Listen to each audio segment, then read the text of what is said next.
Let's go. Testing, testing. Is this thing on?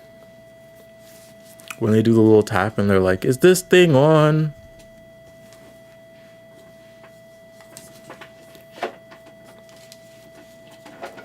How are y'all? How was chat? How was chat? It has been a little bit. It has been a couple hours of Aeronauts.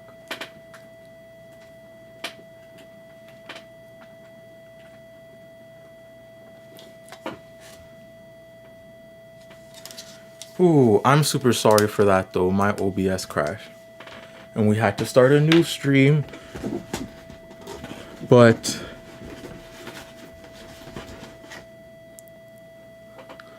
and considering the timing was horrible. Timing was horrible. We were just about to switch too. Timing was horrible. What up, Goofy the Goose? Everybody give hearts for Aeronauts for that. For holding it down for almost 2 hours. Damn. We need 4 more dams in there. Damn. How are y'all doing this morning? How are y'all doing this morning? It's time for the 7th Gen stream. I'm happy you're doing well. I'm happy you're doing well. I'm doing okay too. I had a dream. I had a dream. I had a dream. I have a dream. I had a dream. I have a dream. What's up, Jacqueline? How are you doing? How you doing? How you doing? I am chilling. I had a Looney Tunes as morning. Let me tell you. Like I had to print something because I don't want to dox where I am, but I'm also picking up like a part-time job because I just don't see enough people outside enough. You know what I mean? I'm becoming like chronically online. So I want like a job I could work at like 2 days a week. So I'm getting this servant job, right? And I had to print out my resume and everything. So as I Ubered there to the library, I printed out all my things. 10 cents for the printing. I'm like, okay, word. I go over there, and I realize that I gotta come back at like 5 to drop it off because one of air I can't dox, but one of my homies works there, so I'm basically like on the team. I just gotta like drop it off and everything, right? So as I'm coming back, there's a dog, right? Just like running, like with no leash, no anything, right? And I see this guy like a block behind, like jogging towards it. And my Uber's dropping me off. And I'm like looking at it like as I'm opening the door, right? And my Uber's like, are you okay? I'm like, there's a dog right here. And immediately we go into like Avengers mode. We're trying to chase down this dog, right? My Uber my Uber in the car, I'm running like back behind him. I'm ducking through alleyways and shit. We try to get this dog, and this dog just running, and this white boy like 3 blocks back just yelling, "Is the dog okay? Is the dog?" Meanwhile, we running after this dog. The guy in the Uber like corners the dog, right? And we're finally like there, but it hits like I'm telling you, Allen Iverson type. It hit an Allen Iverson type like tween tween. It was wild. And then it was out the way. Cinemarxism said, "Yo, Turb, thanks for the raid the other night." Hey, no problem. I saw you were covering Sudan, and a lot of people in the chat were recommending you. So shout out to Cinemarxism. W Cinemarxism. I had a dream for covering Sudan. You don't have a lot of streamers doing that, but like, yeah. Anyways. We don't end up catching this dog because this Allen Iverson ass dog just hitting tweens between all of us, right? And the dog ends up like jogging all the way down like 4 blocks away. And then like 3 other cars like come up and like are chasing it. And then at that point I'm like, I just gotta go inside. Like nothing on my feet, nothing on my 2 feet am I gonna accomplish here. You know what I'm saying? They got bros in cars chasing after this dog. I ain't me on my 2 feet high and Usain Bolt. I'm gonna be honest. I'm not speed. What the hell? I have a dream. So I come back, right?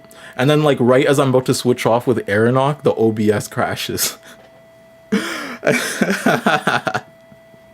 Like Looney Tunes that's day. Paghetti said I recently picked up uh Paghetti said, I get that I've been unemployed due to autism for the last little while, and the isolation is the toughest part. Paghetti said, that's so real. I hope I can get a job or some way to get income as an autistic person. Uber. I recently picked up a part-time job that works in short enough shifts for me to manage, so I'm doing better, but thank you, Goofy. Cinemarxism said, appreciate you. I want to cover the Resistance Committee more, so if you know where I can learn more about that, let me know. I will be in them Discords or something, Cinemarxism, if you got them. But yeah. That's it. And thank y'all so much for joining me for day 4. Throughout 4 days, we've had like damn like 1,000 people in this damn chat. We raised almost 5K. We're trying to get to 50K, which is an ambitious goal, but we're going for 7 straight days. We're going for 7 straight days, 24/7. Sometimes we're gonna have people popping in and out, video essayists, friends of the channel, Odd and On and Lost Futures. I love them. A lot of other people. The Leftist Cooks are going to be on today. A lot of people on today. So till then, we're just going to be playing some games, I think. Or what do y'all want to do? We're super close to spinning the wheel, actually. I got to check to see if we had any added donations. I hope not, actually. I hope not. Actually, we have had added donations. Anonymous, 42 minutes ago. Roger, I gotta read the ones that happened overnight too. Roger sent $50 overnight. Alexi sent $50. Anonymous $5. Roger 50 again. Anonymous 50. Amari 100. And then just some anonymous 25, 50, 25, 10, 10, 10. Okay, word. We filled that up overnight. Shout to them. Shout to everyone that donated, and shout to the people that have been chilling too and keeping me company, because as you know, it's very hard to go back and forth with myself. It's like straight up, I don't think it's even healthy to do that for that long, to talk to yourself for that long. Like I was in the Uber talking to myself like there was a chat in front of me. Like what the hell? You know what I'm saying? What the hell? I have a dream. That's not normal. That's not normal. Chat, we should all play Roblox. Do y'all have Roblox accounts?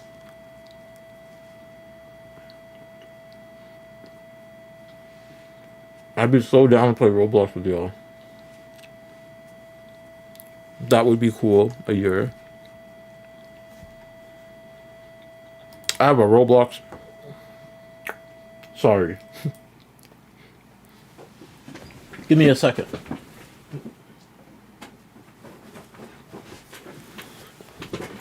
I had cream on my face. I cannot hop on with cream on my face.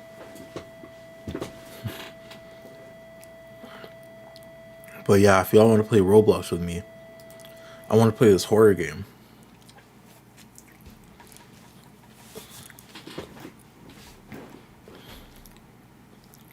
Oh my god, add me. Everyone in the chat, add me right now.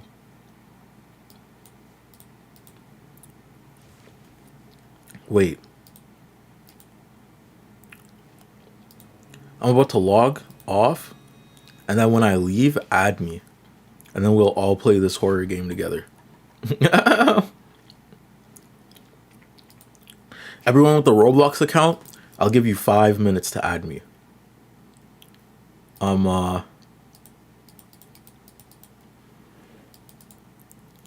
At Manib's mom. This is what I look like. This is what I look like.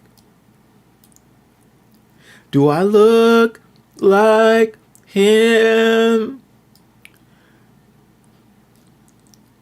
Yeah, not exactly dressed to impress. I gotta freshen up my guy. I don't know, I don't got my Robux up. I'm just walking around.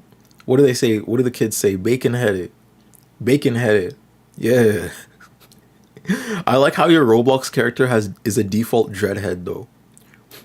Shake your dread, shake your dread, shake your dread. How do I make the head shake?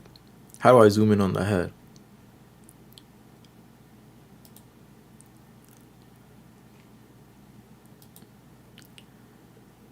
Mine is Legericon.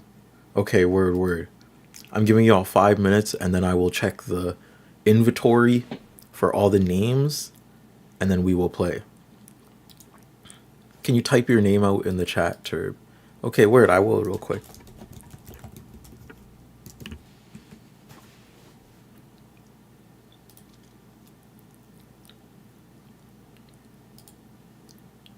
Look at this. Shake your dreads, shake your dreads, shake your dreads. Hey, you're shaking the dreads in the chat. Everyone that got dreads, shake your dreads in the chat. Whoa.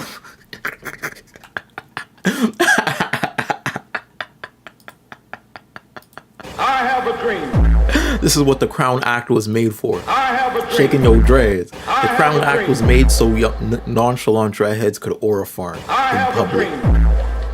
In public. That's what we fought for. Anyways. Let me go check the... How do I check my...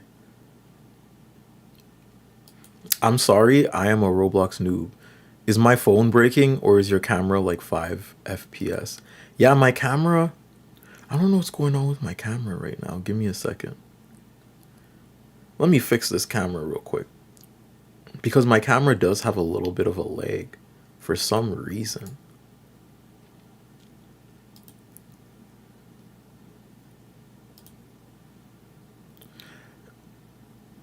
Literally downloading Roblox right now. Yeah, W Pergetti. Yeah, it is my camera.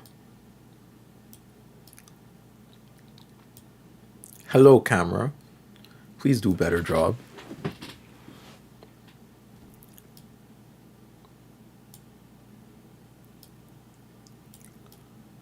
Okay, word. I think we're chilling. Get this graphic here. Get this graphic here. Yeah. Okay, this is better, right? What is happening, camera? You should do better.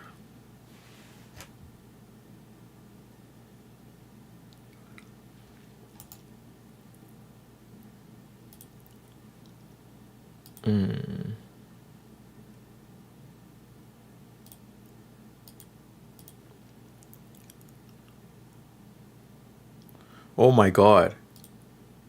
I put myself...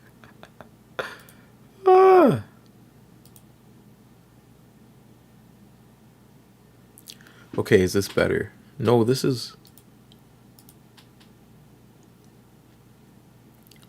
I'm trying to fix this.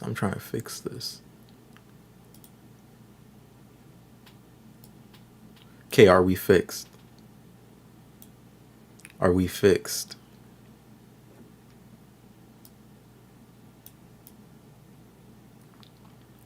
Okay, we got people in the Roblox chat adding. I gotta check the party icon now. That's what the chat is saying. I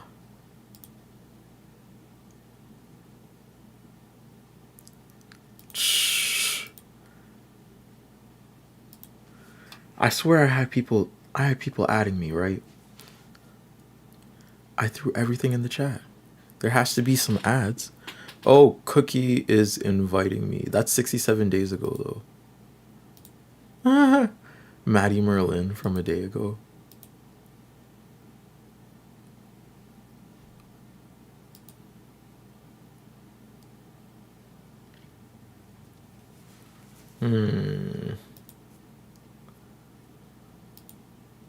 There has to be some way to check your friend request.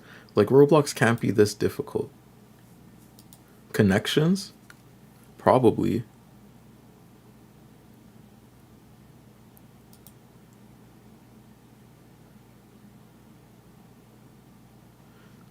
Connection requests. Okay, there we go. We found it. Okay, spaghetti sauce. Yeah.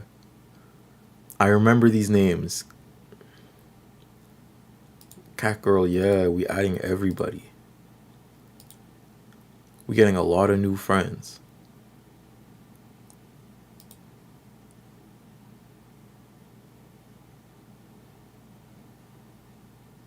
We got friends. We got friends.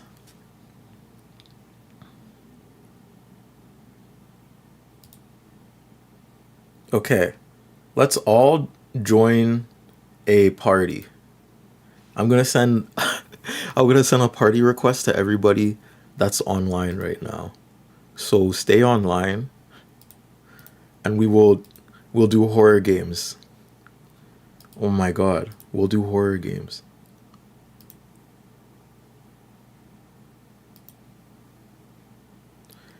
Scrambling to make a Roblox account right now. Oh my god. Okay. 3, 4. Yeah, I think that's everybody. Everybody, yay! Now we got a party, yay! Yay! Okay, we waiting? Waiting for others to join. We're about to play some horror games. Hey, we got 3 people in the party. Okay, I'm gonna bring the party to demonology.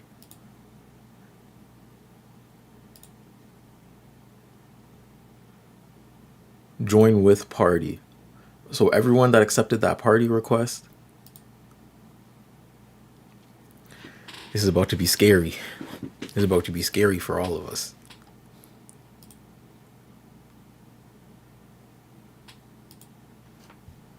Oh god. Oh god. I'm not much of a... I forgot, like, I am not much of a horror games person. So I'm gonna need to be carried. And I'm gonna need all the horror people to lock in right now. You joined LarelyCon and... Okay, join the team. Join the team. Oh, you have to do the tutorial? Oh.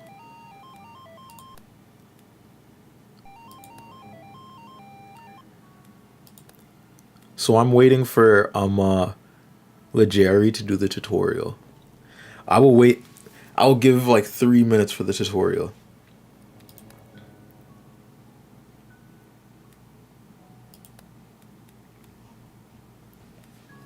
Because there was one other person, right?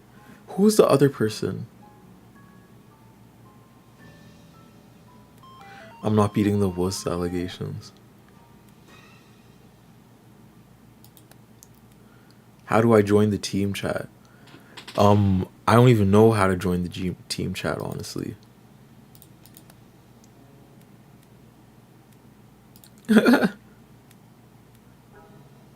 Y'all see a goofy goose there?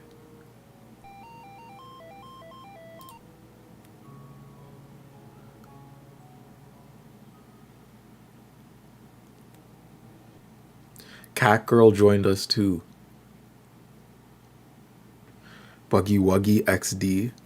Oh my god. Can y'all join me?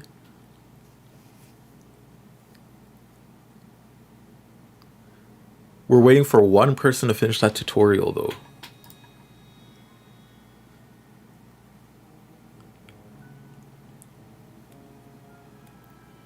Okay. A goofy goose. Why do I not have a goofy goose in my contacts? Maybe try inviting me. It says Turb isn't in the lobby. I'm seeing you in the chat though. I'm seeing you in the chat.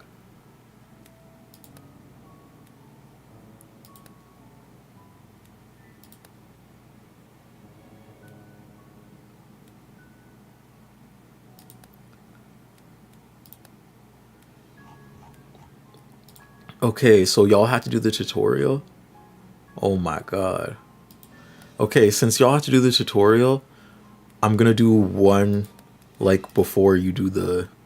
Like, do your tutorial, and I'm gonna play one. Like, while y'all are doing the tutorial. No, all good. This is a new game for everybody, so it's okay. It's okay. Tell me when you're done the tutorial, and I will pop out and be ready. Right now, we're going to Walter Ridge, though.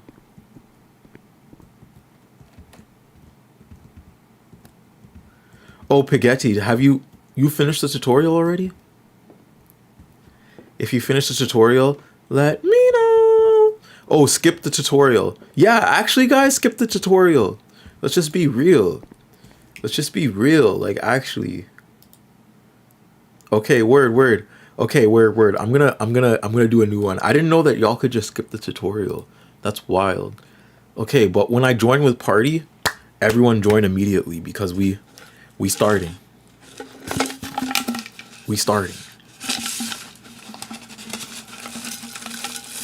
We're waiting for the party.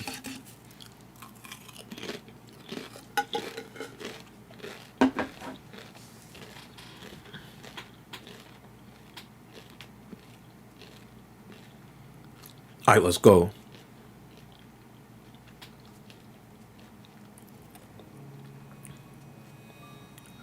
You joined Spaghetti Sauce and a Goofy Goose. Pringles ASMR. Okay, the invite is sent. Yeah, we got one person in. I don't know how to get Lucy Goose, though. I do not know why you're not in my contacts.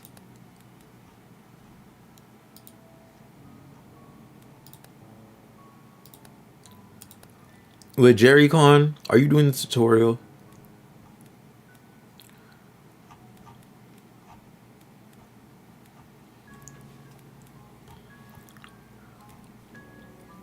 I had to invite y'all.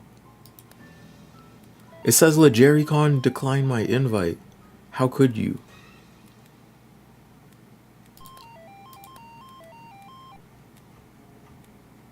How could you?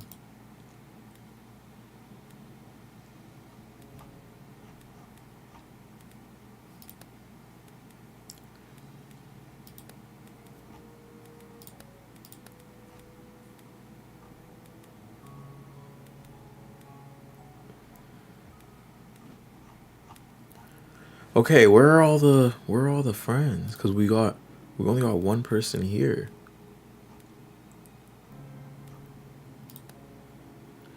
Okay, we got LeJerry. I will delete us. Are you here? Oh, you are here. Okay, word. Okay, yeah. Okay, we just need LeJerry chat. You said okay, we just need LeJerryCon. LeJerryCon. Click accept. Y'all got cool looking Roblox characters though. My character a bacon head. LeJerryCon keep declining. Welcome back, Carpax. How are you doing? Okay, we're starting.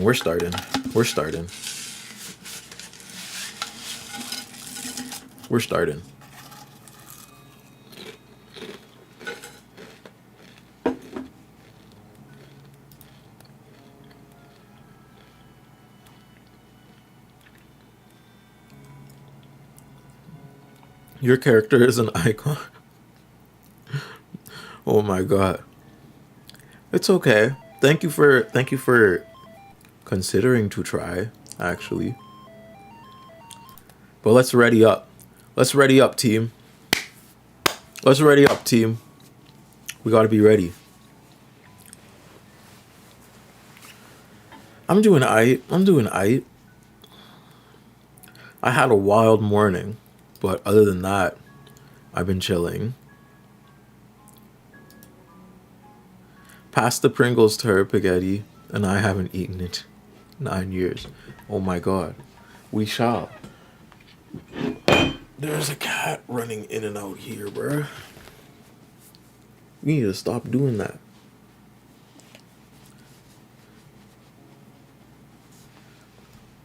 Okay, let's start.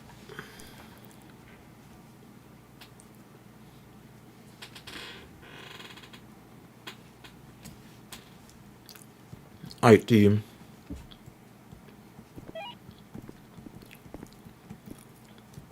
I'm gonna get the video camera. I'm gonna get the E and the thermometer. Y'all get the... We need someone with the flowers. We need someone on the flowers, someone on the spirit box, and someone on the laser projector. So we need to pick those up. Aight. Let's go. Is this like Phasmo? Yeah.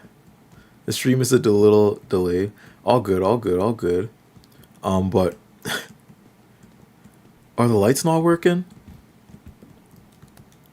Okay, the lights are working. Let's see if there's a ghost orb.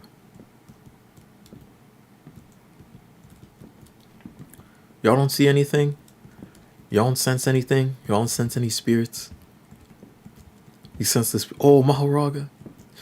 Your character looks like Mahoraga. For real. Okay. What is... Where could this possibly be? Where could this ghost be, bruh? No ghost orb. Check the EMP reader.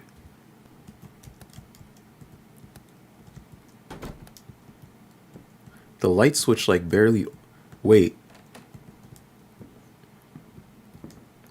Y'all see anything?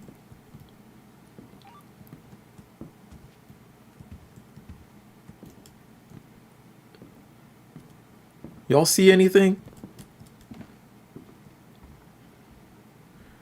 How this house claim it's haunted and there's no activity?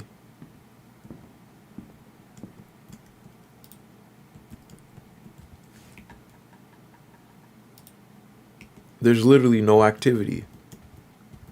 And it's like, oh, we're haunted. What the hell?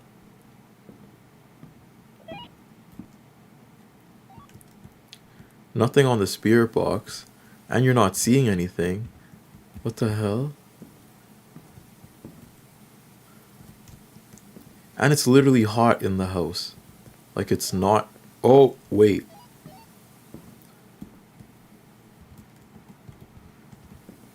Yeah, it's nothing.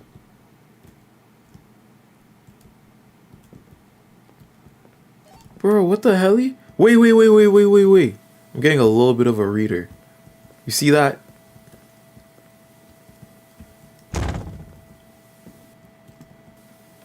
Did this door just close on its own?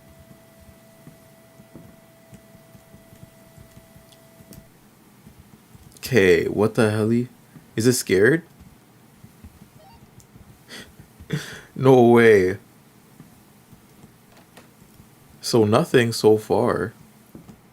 Nothing weird.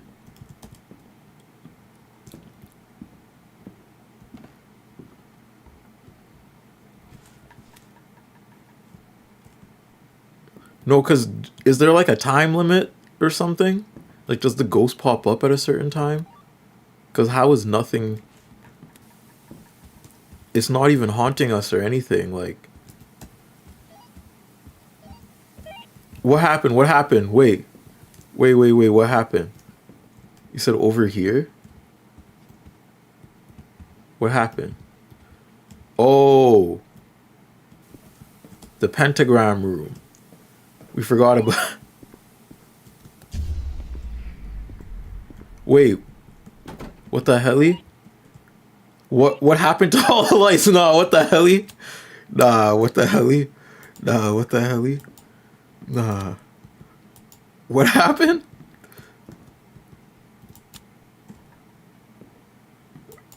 Bro, what happened?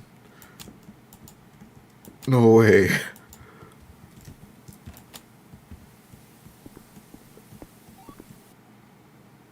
Look for stains and stuff. It has to be in here, right? Where's the breaker room? We gotta turn the lights back on somehow. I think we... Oh, they turned off on their own. The power's out. Yeah, we gotta find the breaker room.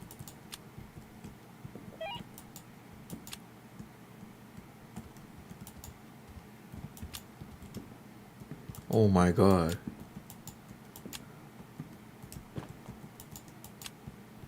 Why is there no sighting though? Oh, 3! Guys, here, guys. Yo. Yo. 3. It's a 3 here. It's a 3.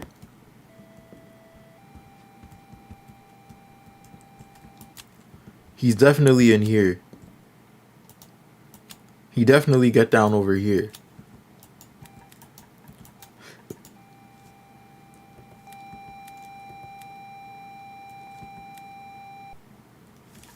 Yeah, there's the evidence is we have the... I don't know if it's a level 5 though. But he's definitely in here.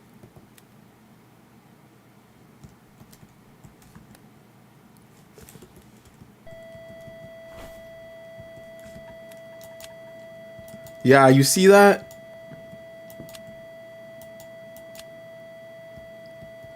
We gotta get the other stuff in here. Where's the flowers? The spirit journal, yeah. The flowers. And the big thingy outside.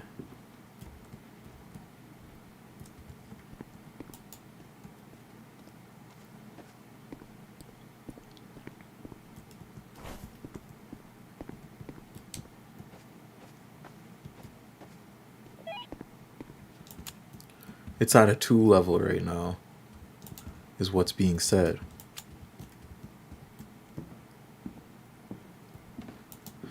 I swear, this guy's gonna kill us. Like, what the hell? Like...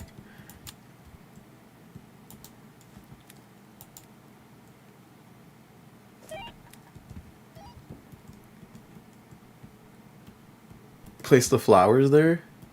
See if they wilt?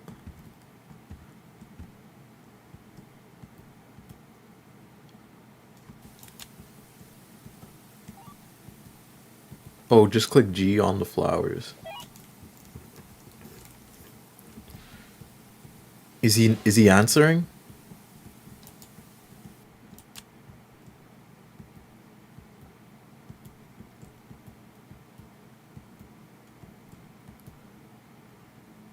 Yeah, just click G on those flowers.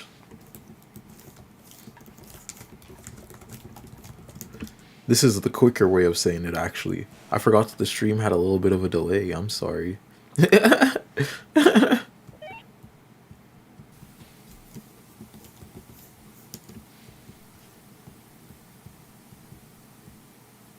Or the flowers gonna wilt. Y'all don't think it's in here? Because I'm not seeing anything. Okay, this is so tough. This is so tough. Like, we're realistically gonna... Something's gonna happen.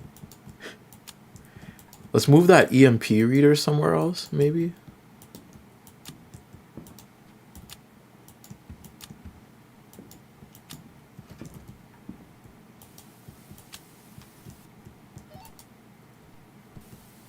And get the other stuff. Check the journal to see what ghosts as beast might be up and about based on the info we have. Well, we didn't find handprints or anything. No freezing temperatures. No laser projector. The thing didn't wither. No spirit box. Like, so much of nothing. It's just... I think we're in the wrong room.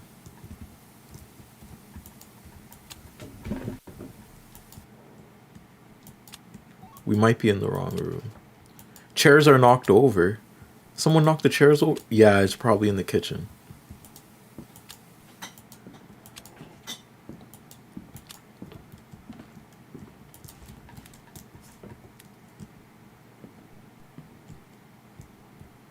Do you see traces of the ghost anywhere?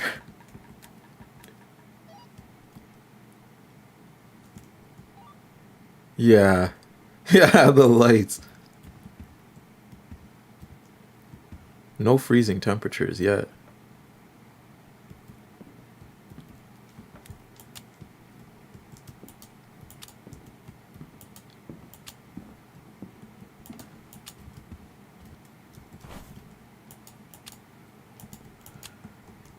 Where did I put that? Does someone have the EMP reader? Ooh, you scared me. Ooh. You scared. Ooh. Ooh.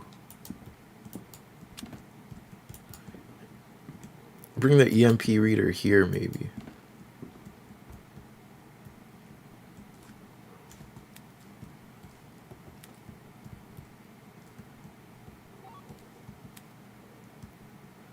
It's being pretty docile right now, right? Right? Like, do we have to go outside? Why isn't it attacking us? Look, it says the energy monitors are at 50. Video displaying system. There are no cameras for me to look at.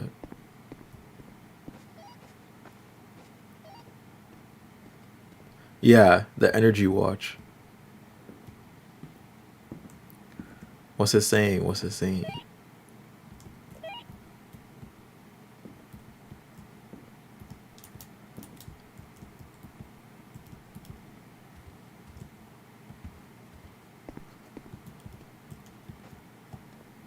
Cause what the hell? Does it? I don't think this place is even haunted. Like, what the hell? Weak ass ghost. Yeah. No, I'm not gonna be saying that when it pops out though. I'm gonna be running. I'm gonna be the first person running.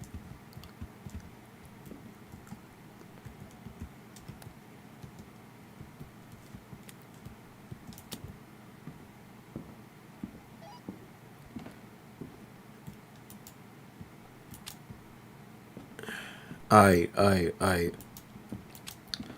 This is tough. This is tough.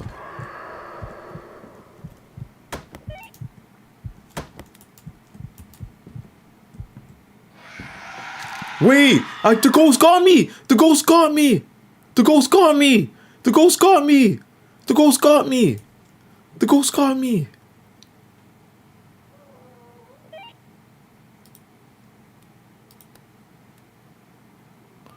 I can't revive? Fam! The ghost got me! The ghost was here!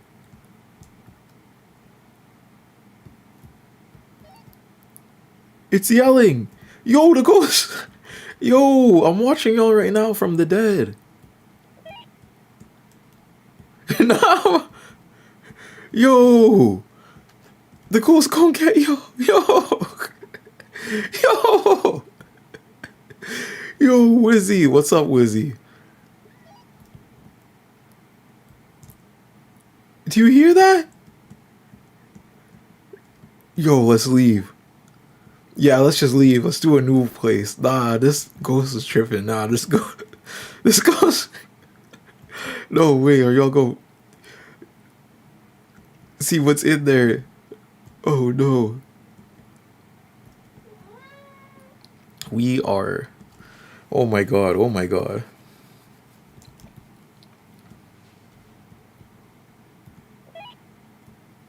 Terrible. I'm so sorry your stream was delayed. I heard your first yell and didn't know you died. Oh no. I think we just gotta exit out of this.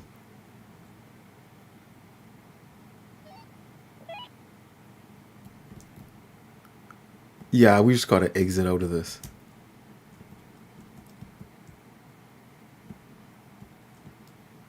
We just gotta, I'm telling you, team truck, exit out of this. Yo, exit here. I can't even talk to you because I'm dead. Oh my god. Marsequel said hi. Just wanted to say that I love your content and always give such interesting perspectives. Thank you, thank you. And this is the Ghosty game. Yeah, we are on day 4 of the 24/7 hour stream.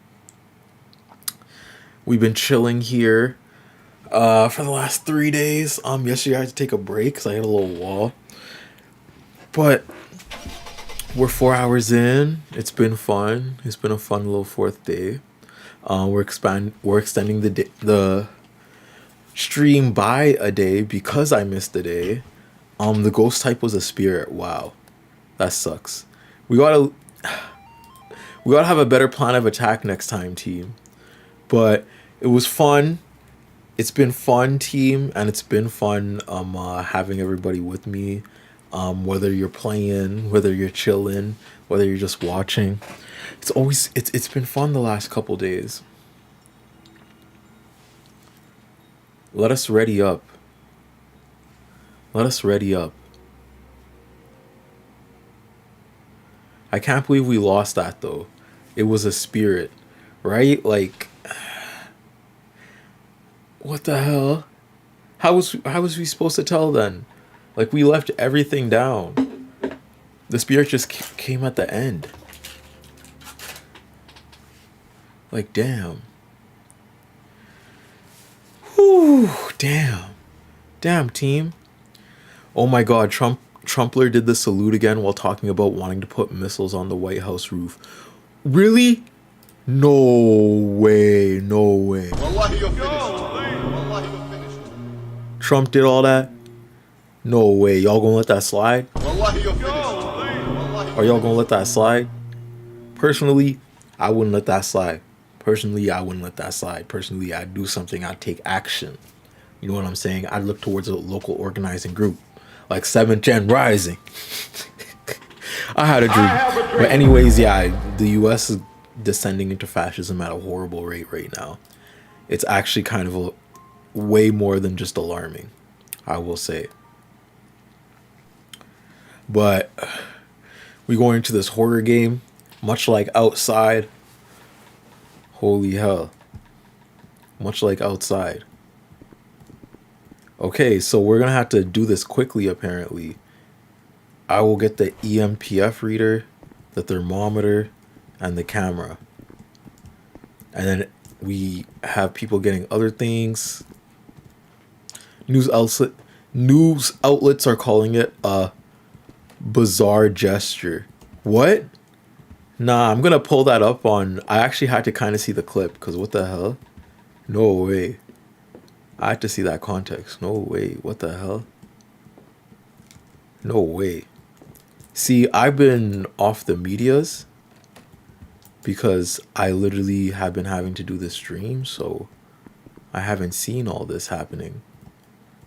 When did that happen? Wait, you said this morning. Never mind. You said this morning. Damn. That's why I just thought. Ooh.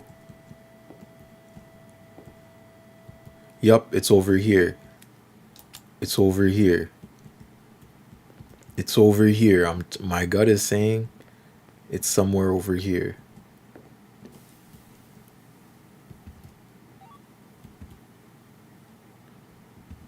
Wait.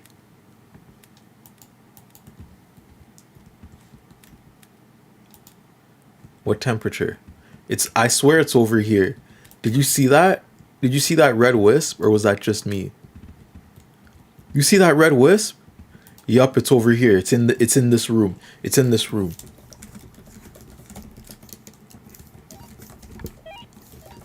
This room. This room. This room.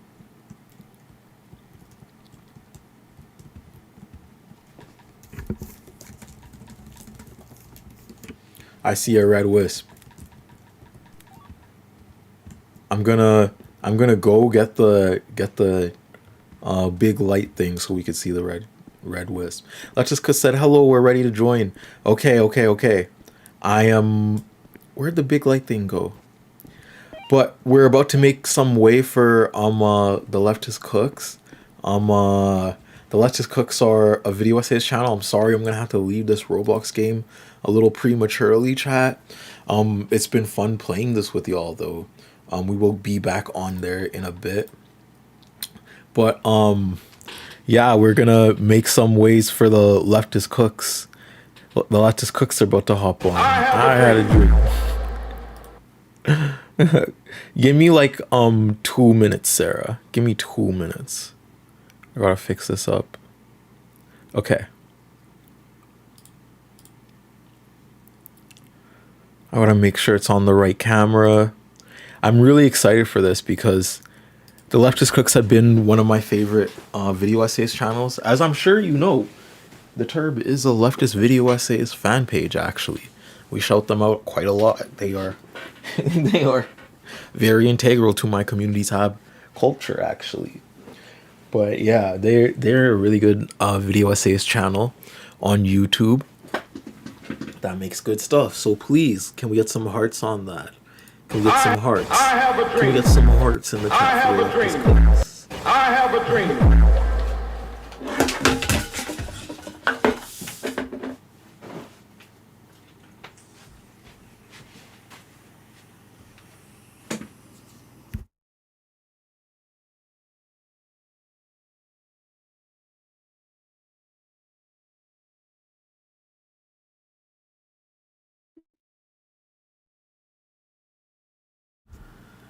It's nice to see you, Sarah.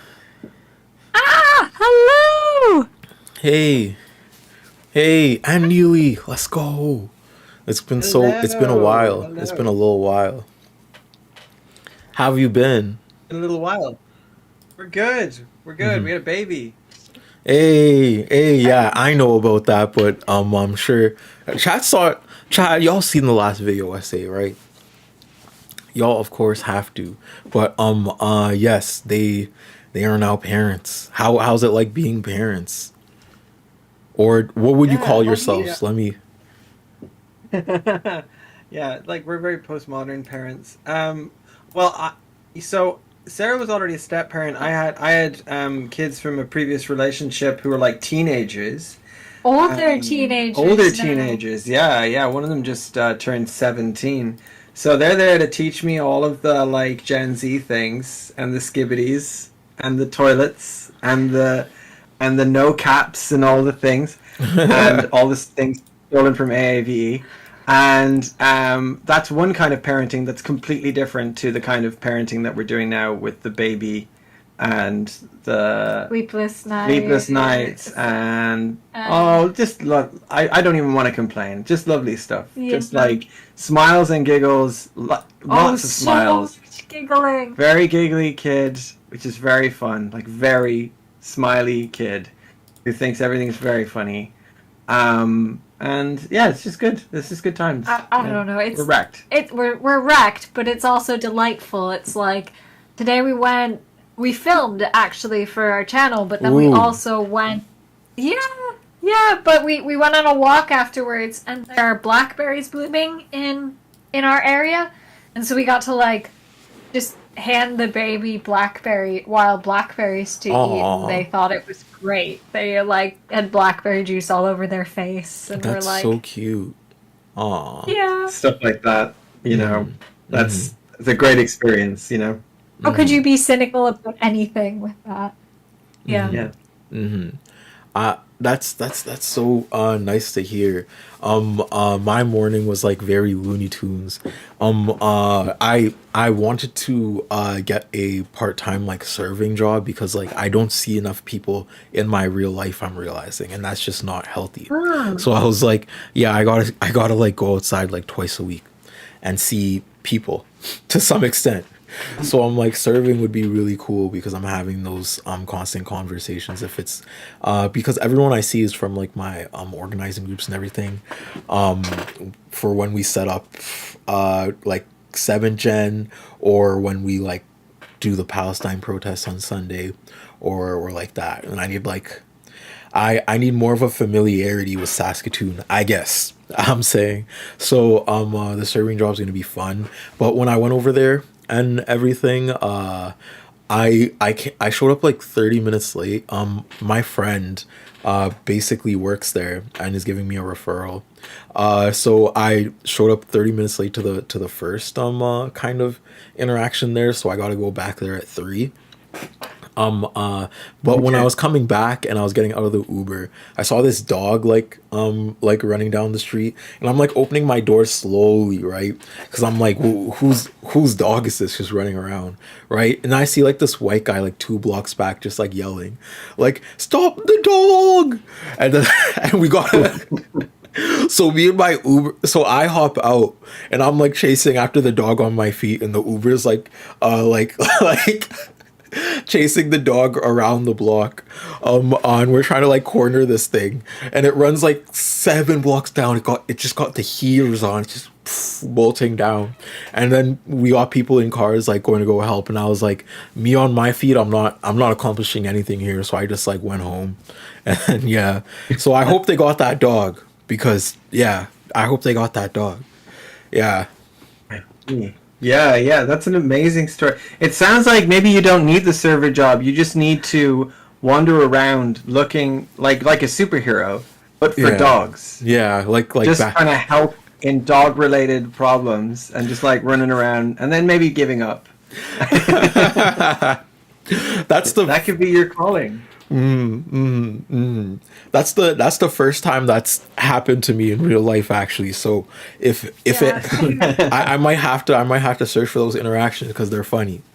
By the way, we now are getting more people flooding into the chat. So if you want to introduce yourselves, Leftist Cooks, because I know you very well, but chat and Twitch chat may not. Yeah, for sure. Well, we're the Leftist Cooks. We've established that part. And we are a we're video essayists. Video essayist channel, couple and collaborators who make long form, very long form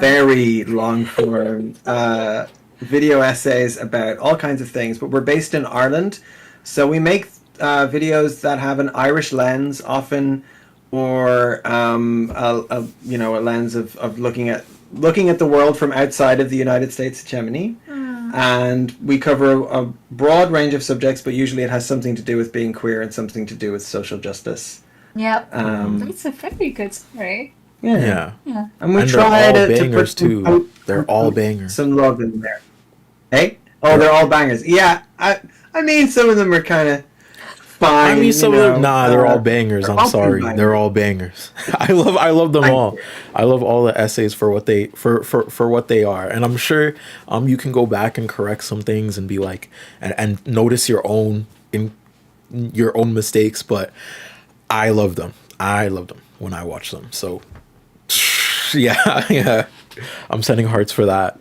And you're working on a new video essay soon. Do you want to talk about that, or is that too? I think we can. Yeah, within reason, we can police each other. This is the video is Neely's baby, so she can talk about it. I just wanted to ask though before we start, like, how's the fundraiser doing? We're almost at 5K. Thank God. I was out of commission yesterday, but chat still raised one more additional K, which was wild. We're getting on our way there. I'm hoping to at least hit 10K by the end of this, and we're gonna still keep it going. I'm gonna keep going for a couple more days, like onwards. So yeah, it's been nice to have everyone here, because consistently we've had like peak like 80 people in like the Twitch chat just randomly from like random people's audience, like Sean's audience, or Cinemarxisms, or some other people's, which is very cool. They've been keeping us company. Yeah. That's awesome. Okay, excellent. And do we have a link to the fundraiser in the chat? Yes. Oh, I forgot to, because the Discord crashed when it handed over from me to Aeronox, so I haven't pinned it in the chat again, but I'll do that right now. Okay. Well, while you're doing that, why don't I can tell I can tell you a little bit about our new video that we're working on. I don't want to give away too much, although it's interesting because this is like slightly sneaked away from our usual audience. So maybe we can. I feel like you can. I feel like even if you give away a lot of what the video's about, it's so complex that I don't feel. Then no one will even figure it out because it's riddles within riddles. Yeah, for sure. Well, I mean, it's about. It's actually about Irish Americans. And it's about Irishness as an identity, and sort of like all that implies, like the fact that Irishness is such a huge part of American identity, and the fact that Irishness is actually a very strange thing here in Ireland. And so I go on a whole big journey to try and figure out what Irishness is, and what Irish Americans think Irishness is, and what Irish people think Irishness is, and we just go on a whole journey and lean totally into like all of the different components of Irishness, whether they're super cringe, or they're slightly problematic, or they're just reinforcing whiteness and all sorts of things. So we go to some places, some surprising places, and it has turned into an absolute beast of a video, as they always do. I think this might be our longest video, though. I have no idea. It could be just like in the normal range of like 2 hours plus, or it could be 4 hours. 4 hours. I don't know. We don't really know right now. Damn. At the There same is time, a we're lot planning to finish soon enough. unpack, specifically with like epigenetic trauma and how like stories get like whitewashed in a way. So I'm very excited to see where you go with that, because I won't speak for the Irish identity, but in the term of an immigrant identity and assimilation, in North America, I very much see how, I guess, Blackness in my diaspora sees to, I guess, uphold a sort of model minority, and even the way we're trained to interact around it. So it's going to be cool to see that fleshed out, especially from people from Ireland. You know what I'm saying? Some of the best video essays out of Ireland. I've heard this. You're actually. I think you're going to get something out of this video. It's not a million miles away from what you're talking about, at points. So yeah, we've been interested in diasporic identities for a long time. So. We actually we have 2 videos down the pipe. This one's coming a lot sooner. I've stopped working on mine, but the twin videos were Irish identities, Irish American identities, and then I'm eventually gonna get one out about like borders and general immigration stuff. But we kept finding, as I was researching for the borders video, This could go in either video. This could go in either video. Yeah. Oh my god! Because as usual, it's just kind of based on like stuff we're interested in and conversations that we have, you know. So it ends up being like, here's how you're thinking about it, and here's how I'm thinking about it, you know. So yeah. And I like how there's sort of like multiple projects you're working on at the same time. That's cool. Well, there's a third one as well that we're working on in the background, which people already know in our community. You can talk about it. I'm working on a very long form video about transitioning, actually. So I've been documenting like bits and pieces of the overall experience of transitioning, and I want to make like a big old beast of a video about transness at this time. With a very close personal lens on the experience as it's been for me. So we're working on actually lots of things at once. At any given time, we're like, oh, okay, well, we can film this, and I guess we could like read about this, or I need to go and edit this now, or you know. Yeah. So at the moment, it seems like we're not doing anything, and then all of a sudden it'll be like 3 buses all at once, you know. Yeah. So you say. I still have to get back to writing the borders video. It's just hard to make video essays. I think that's the thing. Yeah, I think Aronok was making that a similar point earlier on, that like really, it's just art takes a long time, and art's really hard. So yeah, video essays kind of become like I don't know, because as I've kind of taken a a pretty long break from making video essays. My last video essay that did really well. It's still going like 1 out of 10, like my second last one. That one I did. I tried like a new style, like a new flow, a new narrative. But every type of video essay, I kind of want to do a different intro, a different middle section, a different way to split up my sections.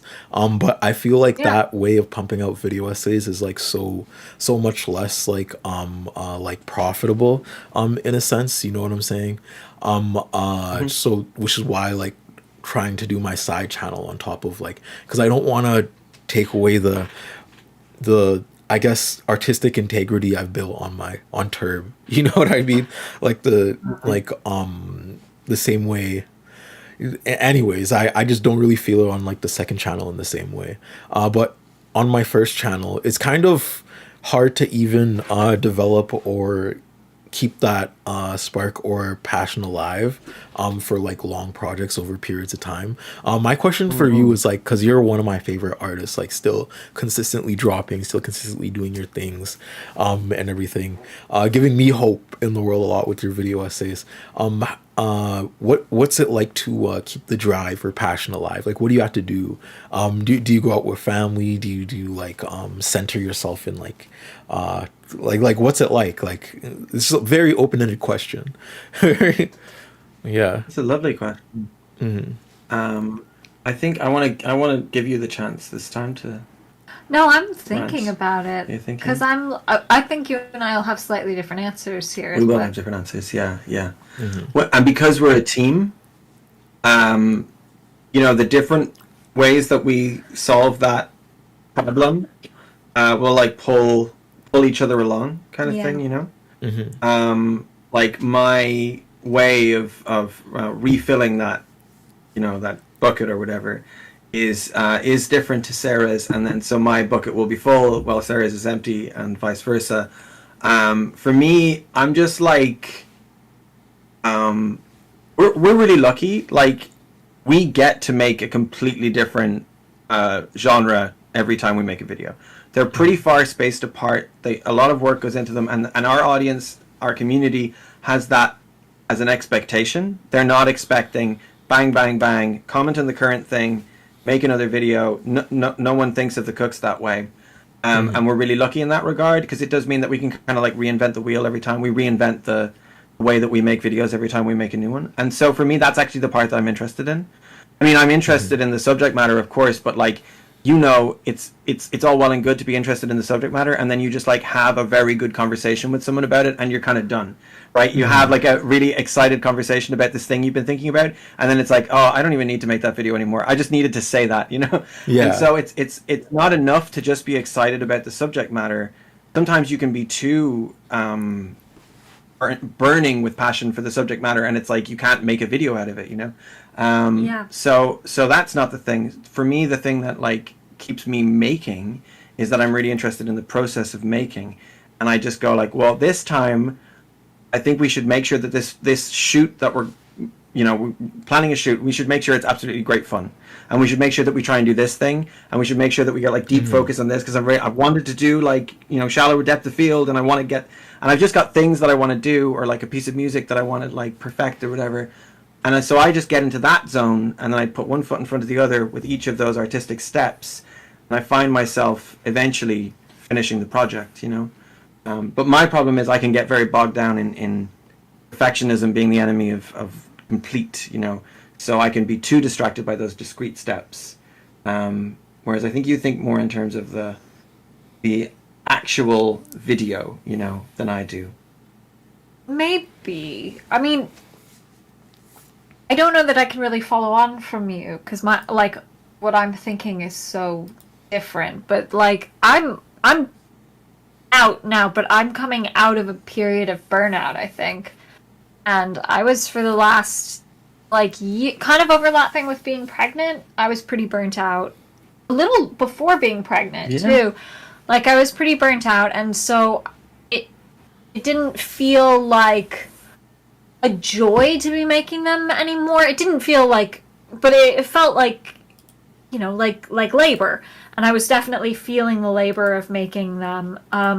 So in that sense, we picked topics that we were interested in, but I also had like clear aims in my head for what I wanted each project to do and like the things I wanted to get across. And I was thinking, you know, if I can make people feel not alone with this video or something like that, or if I can have people understand this topic so that they can be gentler to each other, or so that they can be, you know, something like that.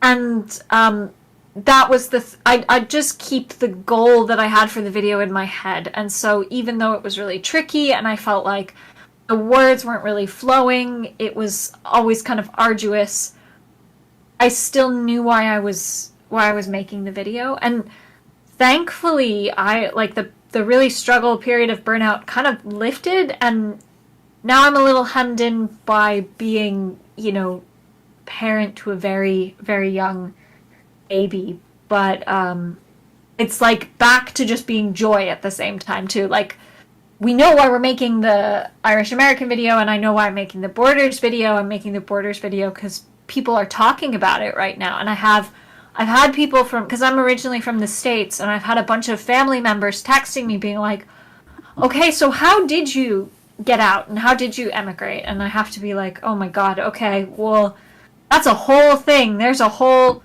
like, any country you go to, when you meet other people who are foreigners, you get the like, okay, what path did you do and how did you get here? And a lot of people from the States think it's a lot easier than it is to just leave, both in terms of practicalities and in terms of like, you're not thinking like, okay, but 10 years down the road, you're going to have a kid in that country and they're going to grow up in a completely different country than you're culturally from. And how are you going to feel about that? You know, so I'm going off subject. That makes sense. I'm like excited about it now. Yeah. So I'm not burnt out right now, but I don't have to keep in mind, okay, I'm making the Borders video for, you know, because borders are such a horrible thing and we have to, you know, we live in this world of restrictions and I want people to understand that. That's there, but it's also like, I'm excited to get down and like read the research. I'm excited to, so there's a difference. I'm sure I'll burn out again. I'm sure there will be periods where I'm back to feeling the labor of the thing. But it is a real joy when you're also like lit up and it just feels like the words are flowing out of you and the research is really engaging. Yeah. Well, I'm happy that you're feeling that kind of video essays runner's high, I guess, of content creation, because that's amazing to feel. I kind of have too, but in constructs to, I guess, meeting people of like minds and everything, because you won't get a lot of that in the prairies, Canada. But I have met a bunch of people. Thanks to the Palestine protests, actually, and all of the, I guess, class consciousness, you could call it, that it's been enabling in people. There's been a bunch more people joining like on the grounds organizations. I found a bunch of young, like, people my age that wanted to do similar things. So I guess it's like you know, cool. The theory that like social consciousness in and of itself, you're not the only person feeling it when you're feeling it. You got to go outside and sometimes feel it with other people. That too. So much shared energy. Which has made me way more into content creation. Like I released, well, I just had a million short scripts that I wanted to release, and I was like, I'm not making this into video essays. So I just loaded up a side channel, and I was like, okay, these are all my side things that I'm doing. I'm working like on a couple other video essays. One about the new alt-right pipeline with figures like Nick Fuentes, and how that takes form in a short form algorithm in the presence of sound bites and derived from context. How figures like Nick Fuentes and Andrew Tate can utilize like social connotations and social movements. Counter social movements, like Andrew Tate coming out of the I guess incel type period that was a counter movement to like Me Too and a bunch of other prior stuff. Yeah. And like Nick Fuentes resurging in an age of white nationalism, which is a counter movement towards like a lot of things like he directly rallied against. Like he basically led a KKK rally in Charlottesville, unite the right and everything, and like all these Yeah. other things. But he's allowed to come back up because Donald Trump's on the ticket, and he's advertised for Donald Trump for so long, and da da da and da da da, which is a little scary. And I want to talk about. I want us to talk about that like extended, because a lot of people have covered Nick Fuentes just because he's so controversial, but I want to be like, no, this is him in a narrative, and this is why he's so like one of the worst voices.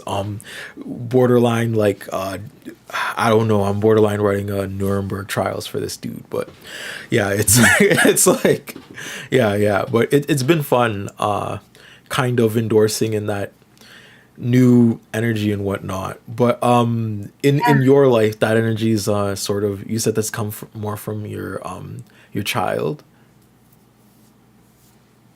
I mean, like, our main thing right now is definitely the baby. Our main, like, you know, it's a very palpable feeling. It's a cliche, and it's very hard to describe, so you end up speaking in cliches, but like, yeah, like, just joy and overwhelm, and like, this is absolutely, I would do anything to just make this kid happy, and it's the next day and you're super tired and you would do anything to make this kid happy and all of that. And that's just all the time. But also, you do occasionally have a sense, I know that you've expressed this overtly, where you don't want it to be your entire personality. Yeah. And you do want to have something else that you care about and do and are valuable for, or whatever, you know? Well, like some of the coolest moments though have been when those things overlap, because we've taken the baby to Palestine protests, and so, and that's crazy because, like, I've cared about, like, I worked for UNRWA for a while. I've cared about the Palestine issue for ages, and we went to protest constantly while I was pregnant, and then we couldn't go at first when the baby was a newborn, because newborn. Yeah. But you know, the baby's old enough now that it's not like a risk for us to take them around tons of people or something like that. So they've got little ear defenders, and we go to the protest, and I mean, it's wild, yelling, chanting, "Stop starving babies" while you're holding a baby. It's like, Mm-hmm. you know, Mm-hmm. like, yeah, but yeah, I mean, But the baby brings a lot of joy yeah, to little pockets of those protests too, you know? Like, there's a sort of twin, a refill resilience in a sense, and then just like just a little bit of like, because Irish protests tend to have the like casual chat immediately afterwards anyway, and all that. So what I was building to though is Sorry. like, also it just makes you feel like, why I already cared about this, but it's a whole other reason to care about it when it's like, I wanna make the world better for these people, and I want you to be making the baby, like, I want you to be involved in making the world better. Like, it's just even more investment in making the world better, Yeah. and even more, yeah. Yeah, I'm not gonna lie. Sorry. We've had a lot of families with babies and little kids come over to one of the runner of one of the runners of the protest, Haley, actually has like two little children, and I've just been getting like really close with them, and like Haley after like a year let me like use the drum, and now I'm like the drummer for like the protest, and like the kids will come with like their little tambourines, and it's like it's so cute, and it's nice because it grows we grow up with a little bit of interconnectivity, right? That I would never know those kids Yeah. if we didn't have like these protests and stuff, and they would never know me, and it would be a bit more of a devoid attachment, because I know a lot of white people, at least in North America, tend to stay away from like immigrant communities and stuff. So it's nice to see like a whole bunch of people like intermixing and having conversation, and like our like literally my current friend group like sprung out of like a lot of those protests of us just like going in group chats and being like, oh, are you going to this protest, or are you going to this one? And then we all just like made like a connected thing, which is like cool. You know what I mean? It's Really cool. it's definitely nice to see, even though like our government is very much still funding Israel, and we just kind of found out through a leaked document, and through a document that the government won't let us read without a VPN, that Canada is funding like bulldozing companies that go down there, like sending bullets along with our passenger planes, like just doing all these things, right? But anyways, we have like a doctor from the UNRWA over here. I'm sorry, the Doctors Board of Palestine, that also protests with us and has been like kind of just like going back and forth with us, telling us what it's like on the ground and everything.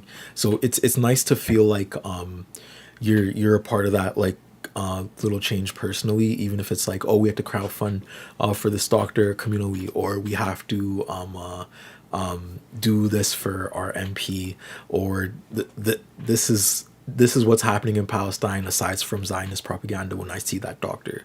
You know what I mean? Like it's nice and it's refreshing that our whole community cares, even in like the little town of Saskatchewan. Like a lot of Palestine is a pretty big issue. We've had like record breaking numbers of protests in the city, which is wild. That's beautiful. Yeah. That's crazy. Yeah, it's just like the elites, as we know, they won't let things happen. They won't let things happen, especially in places like Sudan too, and Ethiopia and Tigray, and all that, and Rwanda and the Congo, like, because we directly benefit from settler colonialism in and of itself. But let me not go on a whole rant, because I will go on a whole rant. I'm sorry, but I like your rants. I watch your videos. Like, yeah. You're good at the rants. Yeah. But what we're seeing here, chat, is for all my sociology students over here, a global social movement taking effect in the Palestine cause, and what we're fundraising for though is a local social movement, 7Gen.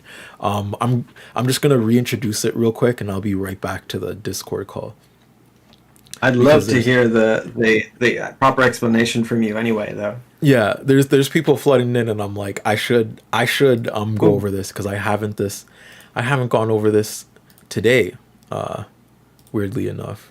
But this is 7Gen, the local social group that we are funding for. 7Gen is basically an indigenous led group by our leader named Kat. 7Gen has been going on longer than I have. I'm not really the face of it. I'm just helping and connected in the marketing way now. But 7Gen has been going on for like 3 long years, and it's basically based on the aspect of giving food to those that need it the most. It all arose because of indigenous communities looking at the indigenous people suffering around them, basically in a lens of systemic racism, and being like, why are we not doing anything about this?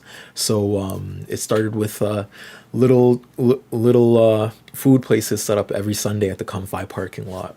And eventually we've gone up to 500 plates every week. But we also this year want to try to last throughout the winter. So we're trying to get some funds for that. Whatever happens helps, because our manager, Kat, has, well, I don't want to even call them manager. They don't like going by that label, but our group, they don't even like group leader. Like, I don't even know what to, like, matriarch. Our matriarch Kat who basically sets this whole thing up every Sunday. There's 80 of us, some people handing out food, some people distributing, some people doing all that noise. But every week we kind of rack up a $1,000 bill after giving out food and after setting up for the Sunday Comfy parking lot meetings. So we're raising money in order to stop Cat from dipping into their own pockets and other community leaders from dipping into their own pockets, and hopefully getting a little bit of a fund set up so we could do a bit more, because we also give out things like menstrual products, we give out tents, we give out things that our cousins, aunties, uncles, and cookums need, because these are communities, right? Like, these aren't just unhoused people. These are people set in a timeline of community that have been disenfranchised in our own areas. So this is a very, very easy way to help that process of repairing settler colonialism, if you want to look at it that way. I'm gonna put on a little Instagram clip from what we do, because sometimes that's a good highlight that I miss out on too. Communities aren't made without action. We have a starvation crisis on our hands, wielded on Indigenous peoples. But Mark Carney would rather go out and play golf with Italians. Typical politician behavior. Right now, he's lobbying his stock investment companies in government and furthering a nationalistic attachment to a continent we left in the past years ago. We have to realize, as Canadians, change won't come by sucking the Queen's clit. It'll come with the strength of Canadians with our two hands, rallying community. If you want to enact a meaningful change, join 7th Gen Rising, an Indigenous-led group taking care of their own. The more people taken care of, the less we'll see on the streets. The more we'll see in stable positions, investing in Canadians, the real Canadians. Say yes to progress and rise with us. Follow us for more. The 7th generation is coming. And this is basically children of immigrants and Indigenous-led groups, because in systemic inference, we just want to center those who are the most disenfranchised. We reach out communally, intercommunally, to everyone around us. We keep tabs with people, keep Facebook group chats, make sure everyone's doing well. Because the police and the medics don't really look after Indigenous peoples. They more so just want to incarcerate and brutalize them. I'm gonna show you a clip from somebody we've helped directly from 7th Gen. Have you ever wondered what our unhoused citizens go through? This morning they kicked you out of your encampment? You know the bike police? Yeah. So like, you gotta pack up and go, or like, Yeah, that's go not walk right. around. Like, Like, where are you gonna go? Yeah, your walker. Hey, my name's Kat, and I was just talking to a relative yesterday about the unfair treatment of people with mental health. This auntie was on the bridge attempting to jump. She was depressed. I don't even have like. This auntie, one of the 1,400 houseless citizens in Saskatoon, a number that has jumped 3 times its size since 2022. So you were on the bridge the other day? Yeah. So they arrested me. You could have died. I was having seizures in there, and I was banging on the thing, on the window. I was like, "Help me! I need to go."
You've lost audio, Herb. Turb. Hello?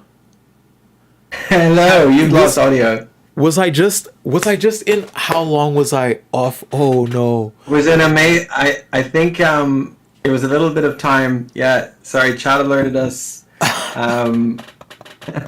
Someone said Good people Mimecore. sticking with you. Someone said That Mimecore. amazing rant might need to happen again. Someone said Mimecore. But yeah, thank you so much for the people that donated to 7th Gen Rising. It was three donations since then. And yeah, we have to place ourselves in a narrative of systemic inference, and realize how we could help those around us that have been disenfranchised, and how we could gear together as community in terms of solidarity. Yeah, that's it. That's it. Beautiful. From the sure video it was after the beautifully Insta, that was like 2 minutes. I can't believe that. Miami. That happens on lives. Lives are fraught with terrible things like that. It's a big brave thing to put yourself out on so many lives, so many days in a row. Yeah. And everyone should be very grateful to Turb for. How are you doing this, Turb? How are you managing? Because this has been a lot. Oh, I'm aight now, but yesterday I low key was like, I needed a whole day's break. I was like, not even low key, high key. I was dead. I couldn't even like turn on my camera. I couldn't even think about turning on my camera. But like today I had like way more energy. Woke up real happy. I had a little walk yesterday. Went outside, saw I love rivers. Like I love large bodies of waters, whatever they are, rivers, lakes, whatever. So I went to the river for a little bit, slept a lot. Yeah. But I'm doing okay. I'm doing okay. Because it's like it's one thing to do something because it's like obligatory in a sense, but it's another thing to do something because like your soul is burning in passion for it. You know what I mean? And that's like what 7th Gen is for me right now. 7th Gen has been I'm telling you, everyone there has been like super amazing. I've had some of the most amazing conversations in lens of the prairies. I've never found people as intercommunally like loving, caring, and dedicated to like doing something. You know what I mean? Like it's just it's not like hopping on. I'm sorry for the shade and everything right now, but like hopping on Twitter or hopping on Blue Sky and just having conversations. It's like, no, all the conversations we have lead to something. You could see it materially in front of you. Like every week we'll get more plates, the more effort we put in. Every like, you know, and it's like all 80 of us pushing towards this at the same time. It's like a different fire. It's, you know what I mean? Yeah, That's gorgeous. yeah. Yeah, I mean, you know, it's hard times. It's dark times in many ways, and that can't be understated. But also, you're not the only person who's found themselves outside touching grass in community at protests frequently, and sharing not just sharing material things like more plates, as you put it, but also sharing knowledge and sharing information. So the tactics of poisoning our brains with social media and misinformation, without being paranoid about it, but just like the tactic is going to be less effective the more we go outside, touch grass, organize, and then it's also like we're happier and more fulfilled, and we're doing things as a consequence of that as well.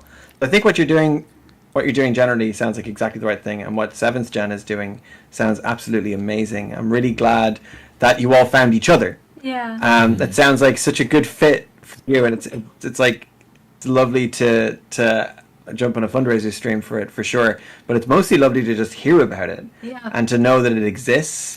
And that's quite inspirational to just be like, I mean, we've definitely found like it's filled my social kind of like, you know, to go to protests, and because we've been going to a lot of like like trans pride events and things like that too, and that has also been like, you know, networking more with trans people in the real world has been like transformative for me.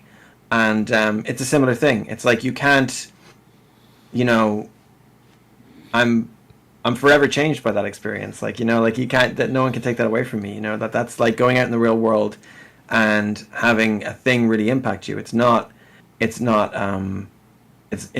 sky. It's not Twitter. Yeah. Like you say, no shade, but it's not the same thing, and it's not the same kind of leftist consciousness raising. You can't compare with being there in the world and doing thing. So yeah, it's really cool. It's really cool, and if people can donate to the fundraiser, please do, because it sounds like what you're doing is really fucking amazing. It's just it's nice because I'm like, I wonder what it's gonna be in like 1 year's time, 2 years time, 3 years time, because it's already like this, and it's been well since Kat took over like 6 months, so it's like it's wild. And Kat's like amazing. Kat's been on stream 3 different times at this point, but they also do things like intersectionally in the sense of like fundraising for Ashwin, who's a black and indigenous person who was shot and killed here. And police brutality needs to be way more on blast in the prairies, because it's not met with enough. I've already in the span in which I lived in Saskatoon, I've been profiled more times than I have in my whole entire life entirety, right? I've been profiled 6 times in Saskatoon like already, like 2 times when I was just going to the hospital with my friend just to see their uncle, because their uncle was like in the ICU. Like 2 times, like they sent like 4 security guards and everything, like had me like run down all my information. I was like, I'm walking inside a hospital, like there's no way you're profiling me right now. Like 2 times while I was just playing basketball, and like 2 times at like a mall. But it's wild. But they also do things intersectionally, like putting a light on issues that Black people face in Canada, that in the same way trying to bolster it in a sort of you could call it like I like to call it a rainbow coalition type of thing, with like a whole bunch of even like white comrades and stuff getting in contact, and like businesses and stuff sending things like this ice cream parlor sent us like 6 crates of Gatorade just to hand out like on Sunday, and we were like, whoa, like this is wild, like, oh, why are you doing this? But it's nice seeing even the community feed into it, because the page has grown so much locally already. Like it's wild. So cool. Yeah, that part's cool. gorgeous. Yeah, generosity begets generosity. I mean, like community begets community, right? So if I mean, I can see why 7th Gen is sort of difficult to like explain in a 1 sentence thing, because there's so many different things, but you're just basically like tackling the stuff that matters, right? From a community organizing perspective, and that's that's amazing. That's amazing. Cool. Yeah. So you have your shorts on your 2nd channel, and you are working on a Nick Fuentes video. I'm so excited to see that, by the way. No, I don't know enough about Nick Fuentes. Yeah. I know who he is, but I actually have not done any sort of deep dive on him. I can't wait. Yeah, you should. It's a good thing you don't know who Nick Fuentes is, but it's a good thing. I'm just gonna say that. But it's not really shorts. It's more so just like the live stream video essays, where I just like make a bunch of notes and like paragraphs, and like I get a bunch of clips connected, and I'm like, okay, audience, let's have a conversation about this. I have like a bunch of those planned, like 6 of those scripts already fully written. But the live scripts I find are a bit easier to write, because I can bounce back and forth with my audience and be like, oh, I made a mistake, or the audience is giving me some sort of direction with the script and helping me find a through line. It's another artistic experience in and of itself. You know what I mean? That's cool. Yeah, but the video essays on my, like you said, the Nick Fuentes one, and there was one specifically on Kai Cenat and the Society of the Spectacle that I wanted to kind of more so glimpse in on, and the aspect of digital interaction with Black identity and speed. I've been writing about that so damn much. I've been featured in 3 academic papers for writing about speed, like, and the spectrum. Like, it's so weird. Like, I'm like, you know what I mean? Is one of those the one I cut?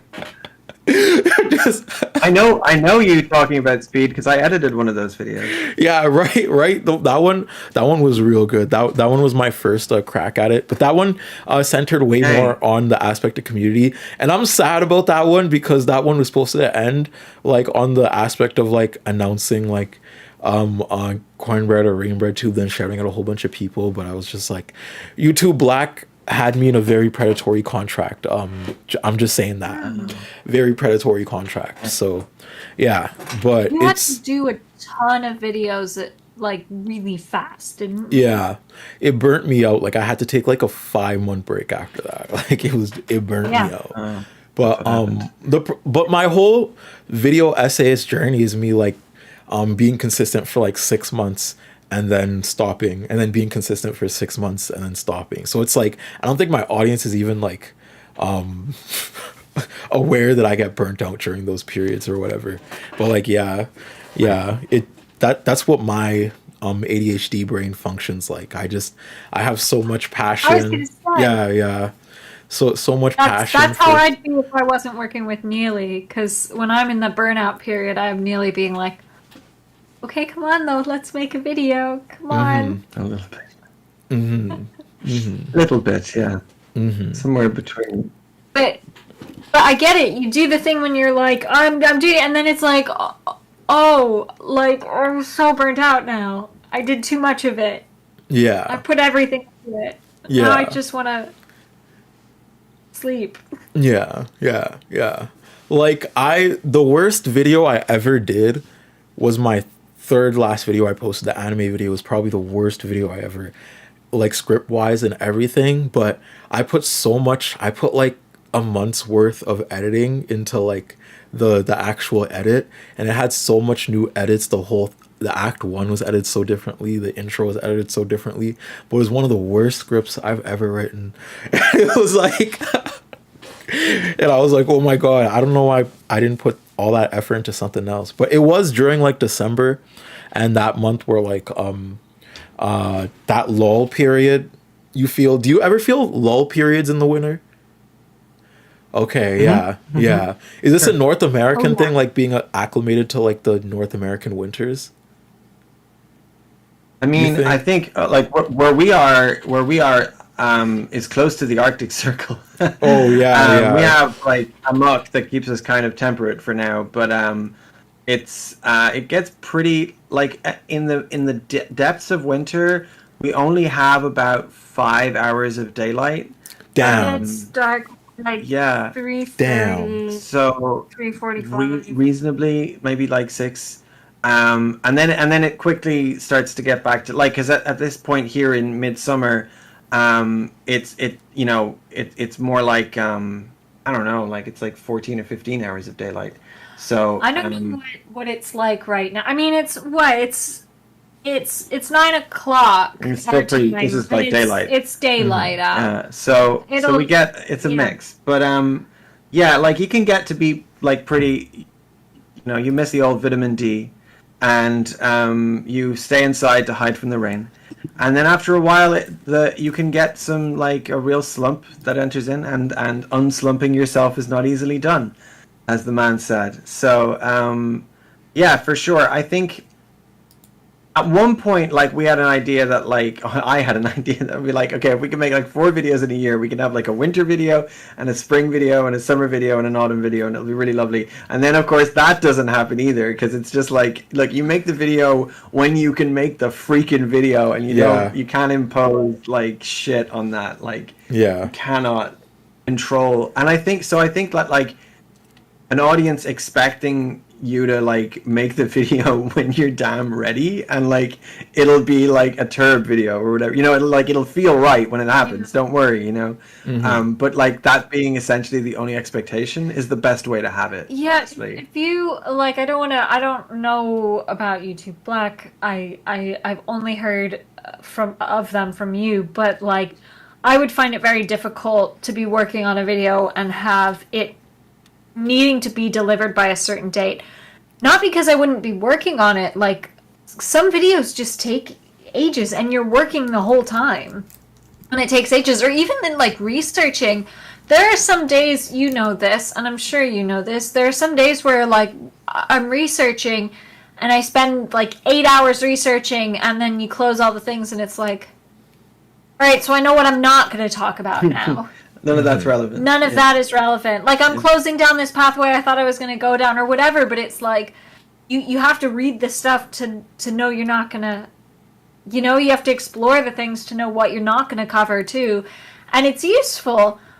Or you do that amount of work just to get like one sentence summary, and it's like, well, there you go. There's my one sentence summary of like all of this.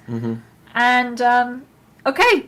Start again tomorrow. Like I'd find it so hard to do a deliverable by a certain date for a video essay. You'd have to fudge it, right? You'd have to make a thing happen, and then that can lead to issues. Yeah. Like what we were talking about earlier, like keeping the sort of I feel like there is a sort of artistic integrity that you like walk a tightrope with in terms of monetary gain and like time with different and this is a different thing with all video essays, so I don't want to put my experience sort of into this, but with YouTube Black I sort of did need it because I needed to, like, long story short, like I was still editing on my $700 laptop, and I was still working off a $20 like microphone and everything. So that sort of helped my family incredibly, and myself too, because I was able to get this laptop and the actual setup and everything. And it helped because before YouTube Black, I was at like 15K around, and then like afterwards, like I'm not saying those videos were bad videos at all that I released, but those videos, like, yeah, in of themselves, I was like, a lot of them were half baked. A lot of them I wanted way more time with. 3 of them were just like passion projects that I just like released because I was like, oh, I want something other than just sort of ideas that have just been popping up because I have to make a YouTube Black video. Like the Wednesday video was like a video that was not a passion project, that I was just like, oh, Wednesday came out, and I just released the Yassification of Wednesday, and that did like amazingly because I don't know why some things do well sometimes, but that one did amazingly. The Yassification of Masculinity was like a passion project. The one with Neely was a passion project, obviously. But like a lot of those didn't get the time fleshed out. And I ended up like remaking 2 of those videos that did even better after I remade them. Like sort of on the same topics. So yeah, it is weird, but I'm glad that my audience have stuck with me through it, and I haven't really even been called out on it. Like, people really just like the content, and I'm like, okay.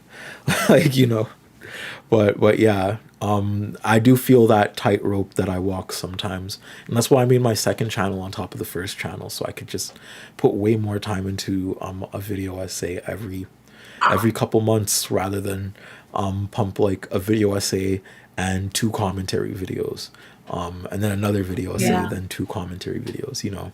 Yeah. I mean, like, I'm sure you're the same, that you don't want to be like, you know, saying who can go to the party and who can't go to the party or whatever. Like, this is how you do it good, and this isn't how you do it good or whatever. But I do think that your channel is kind of similar to ours in the sense that, like, we grew at similar paces, which is like, we're really lucky. Like, we've got like a sizable enough community But that didn't happen overnight, and it's actually good that it didn't happen overnight. Not because of the subscribers that we kept, but because of the subscribers that we lost. Because of the people who weren't interested in like not delivering deliverables, the people who weren't interested in like not talking about the current thing, the people who weren't willing to take a big swing on you when you change styles or whatever, they're all gone, right? And you're gaining subscribers, and your subscribers care about what you do when they watch your videos, you know. And our subscribers care about what we do and they watch our videos. I think that when people are trying to hit the algorithm every single time and they're appealing to an audience that they believe is disloyal, they have to take a different stylistic approach, and that's to be like attention economy. Like, pay attention to me now. I'm talking about the thing. It's the current thing. We're talking about the thing, and, you know, and it's a different style. Whereas, you know, I feel like getting to make the videos the way you want to make them and talk about exactly the thing that you're having the like hyperfixation on, and do it in a way that's like keeps the experience of making videos fresh for you is the way to keep making these things. And like, yeah, it's so for me it's not so much like about like how you do this, what makes for good videos, or what, you know, what's the right way to do it. Because actually I watch tons of channels that like churn out, that are like content mills essentially, or but like one person pseudo content mills, and some of them are amazing. Like some of my favorite channels like just deliver on the thing. That's because you don't actually watch content mills. You just watch people that's true. Who are really hardworking and do that thing of appealing and jumping on the algorithm every time, and like, you know, and then twisting really the subject into some of my favorite channels have that approach. Sorry, go on. Oh, I love that. Then twisting the subject into something like I guess tangible for an audience to take with them afterwards. Like I like channels like that. Yeah, for sure. Or people who find a way to make a video about. I mean, we do this too. Like to an extent, like finding a way to make the video you want to make, but make it about a relevant contemporary issue, like something that's like clicky or buzzy in the moment, like Elon Musk, or, you know, whatever.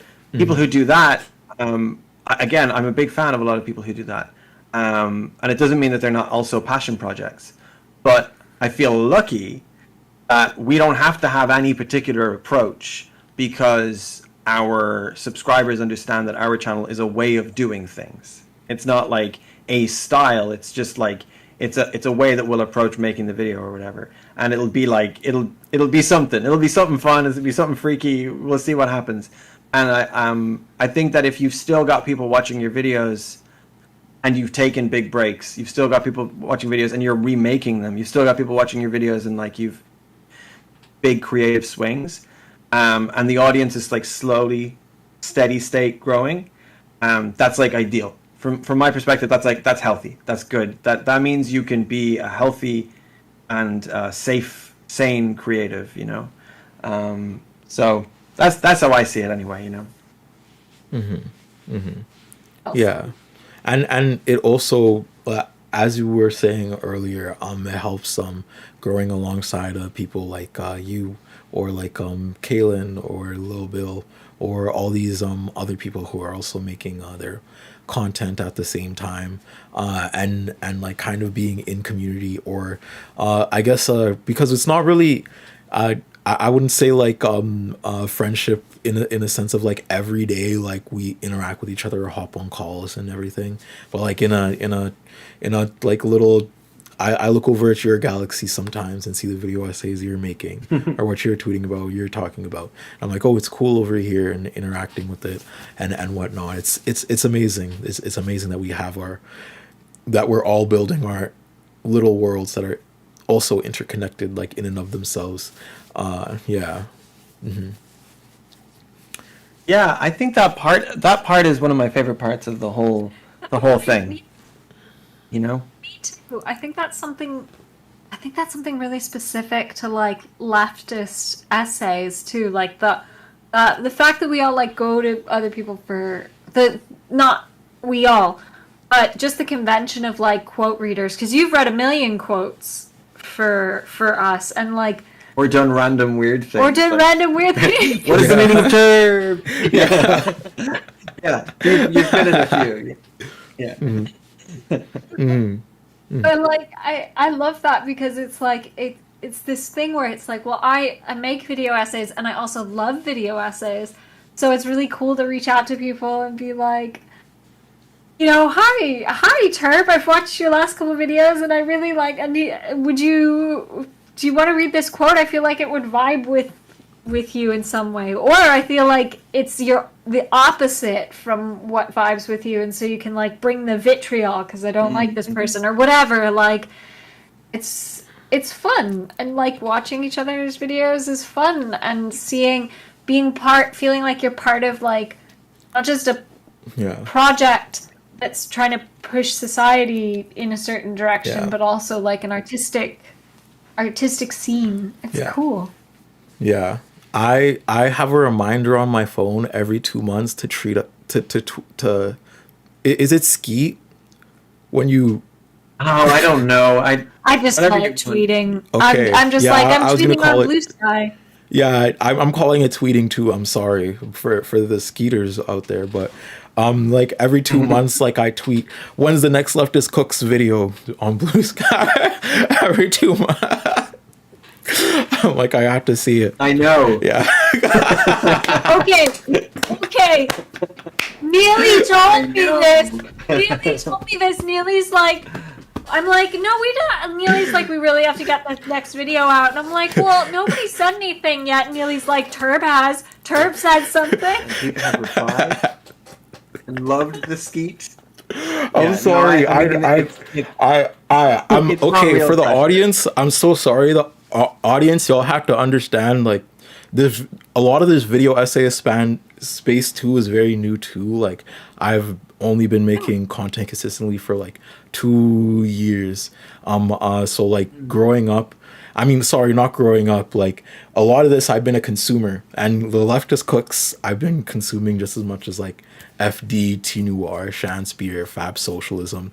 So it's nice being in proximity to the point where I could be like, hey, Leftist Cooks post. Leftist Cooks. I'm gonna get everyone riled up. Leftist Cooks do a post. Yeah.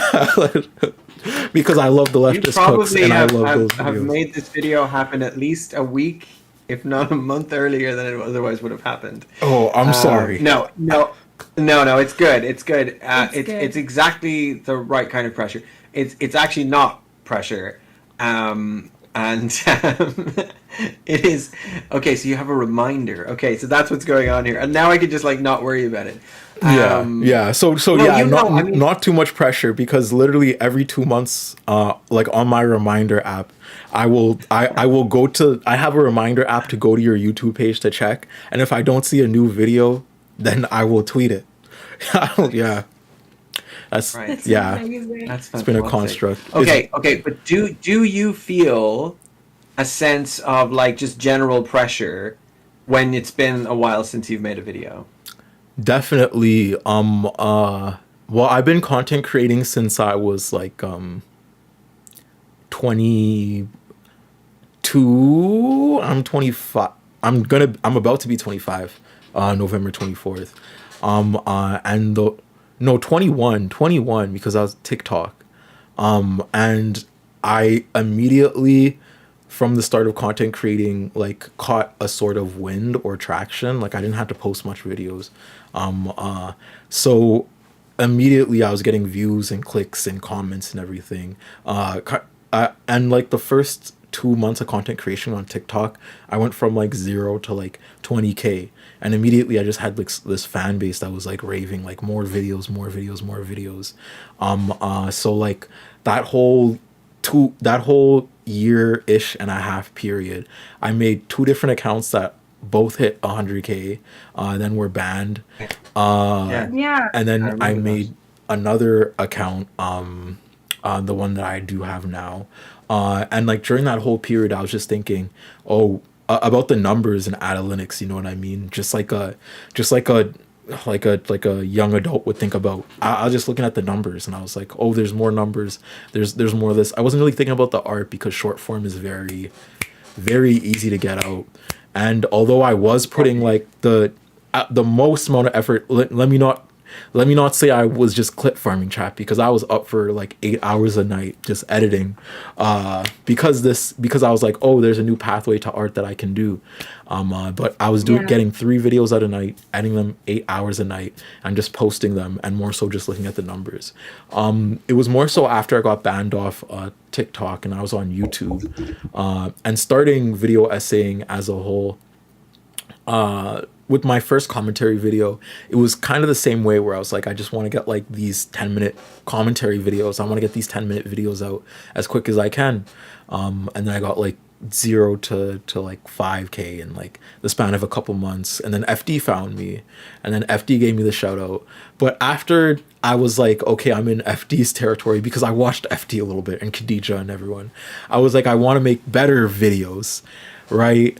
And then that kind of algorithm brain was clashing with my art brain, and I was like, well, I have to take this much a time to do like a good video, or a standard good video, right? Yes.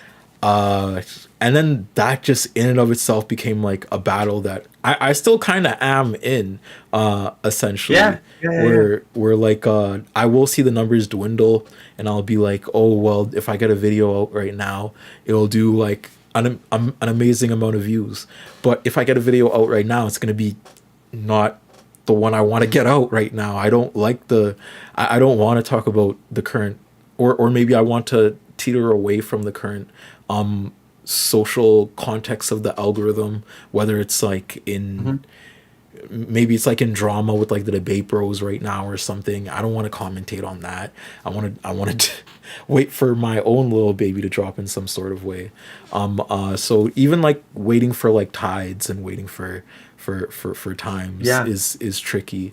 But with the YouTube Black, that's when I for real like knew I kind of have to set aside time if I want to make a video essays channel for certain videos, and keep certain things, like, I guess not as short-sighted as I was seeing them. So started putting more time in my video essays, started editing my own video essays, reading way more, writing a lot more of my scripts.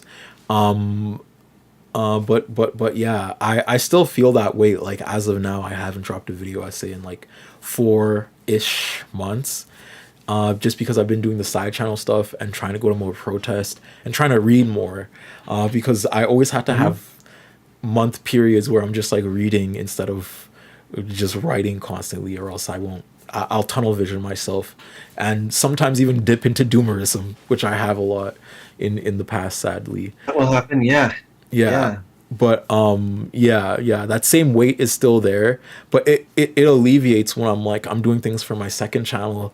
I'm doing things outside.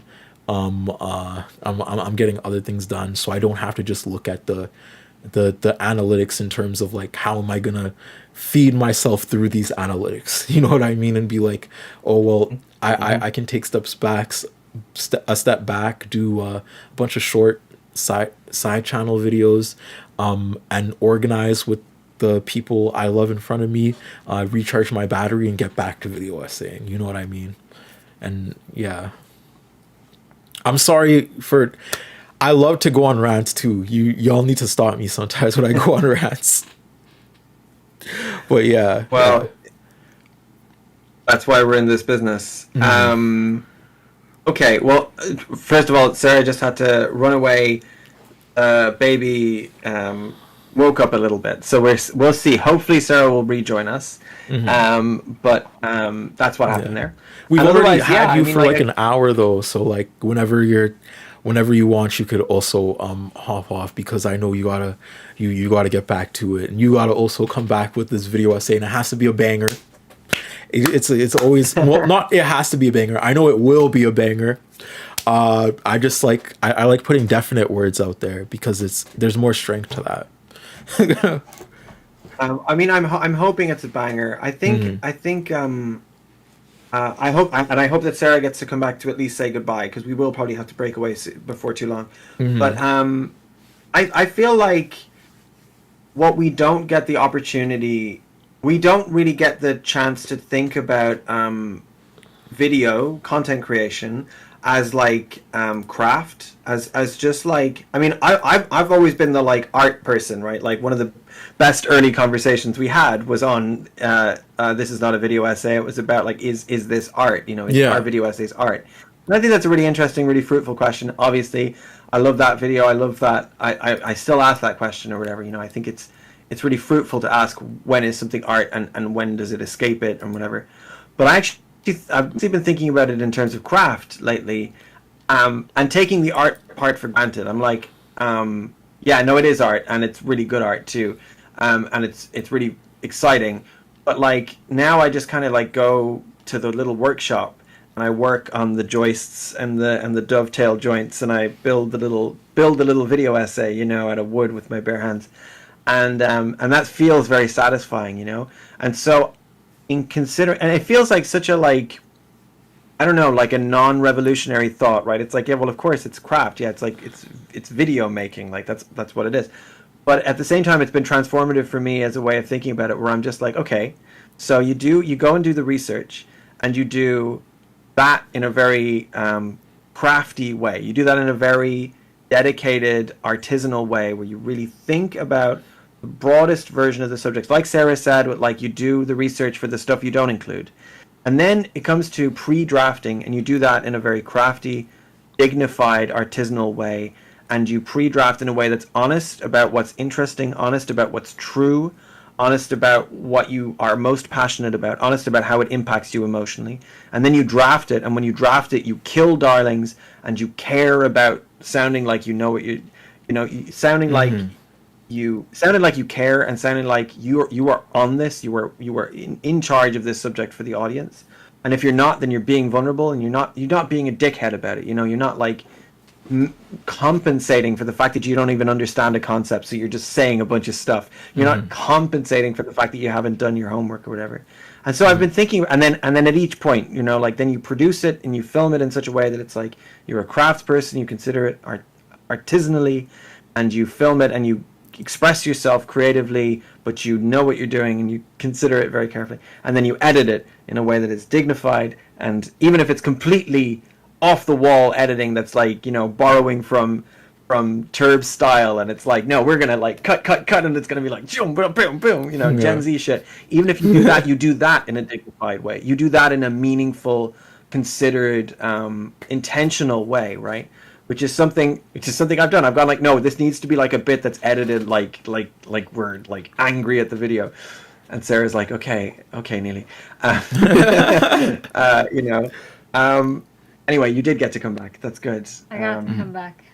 And anyway, so that's the way I've been thinking about it lately, is less about like hitting targets or making videos a certain way, but just trying to think about it like as a craftsperson, you know? Thinking about each process as a craftsperson, including the nasty business of like, what do you call it?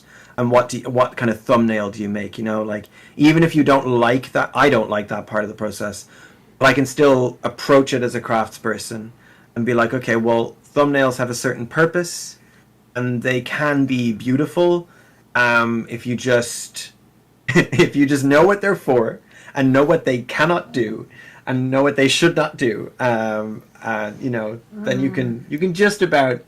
I think our Neil Gaiman thumbnail is beautiful, even though it's like horrible. You know, it's a horrible situation or whatever. You know. I think occasionally you can approach these things, even the nastiest part of the business can be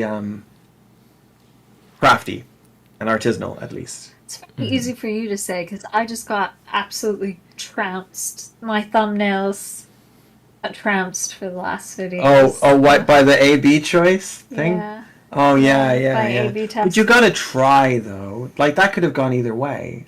I think you have to. Yeah, they got the way where I was trounced. My videos didn't do. No, my thumbnails. It sucks how thumbnails can make or break your video, though. Like if you get like below 4% on an A/B, it's like, yeah, you should not do it, which is like awful. But that's so awful. Like, but I will be taking that like into consideration too, because yeah, there is a craft to video essaying from the bottom up. I really like having conversations about art with you, because you always like have you have a way of contextualizing art that is very metaphorical, very sensei like, very very very. I feel like Poe and Master Oogway. I feel like that sometimes, but like you always give me like a fresh new idea. Yeah. A fresh new idea of art. But like with our first conversation about art and the video essay, I was more so, when I went into video essays and everything, I was more so thinking about my video essays as a means of praxis and as a means of like how can I contort an audience into thinking this way. But like looking at your channel more and CJ's and like people who do very diligently work on every single molecule you see in the script, in the video, in the edit. It's just amazing secondhand to be like, oh yeah, this is how video essaying is supposed to be like, or optimally supposed to be like. And if y'all don't know what I'm talking about, please go watch the Leftist Cooks channels in the chat. They have made amazing art that have inspired. I know a number of people, FD, have talked about them a lot. I have a lot. Foreign, a lot of Cornbread Tube, in tandem with a lot of other video essayists. So please do, and thank you for being with us for so long, because I know it was hard to stick around and yap for like an hour, but thank you.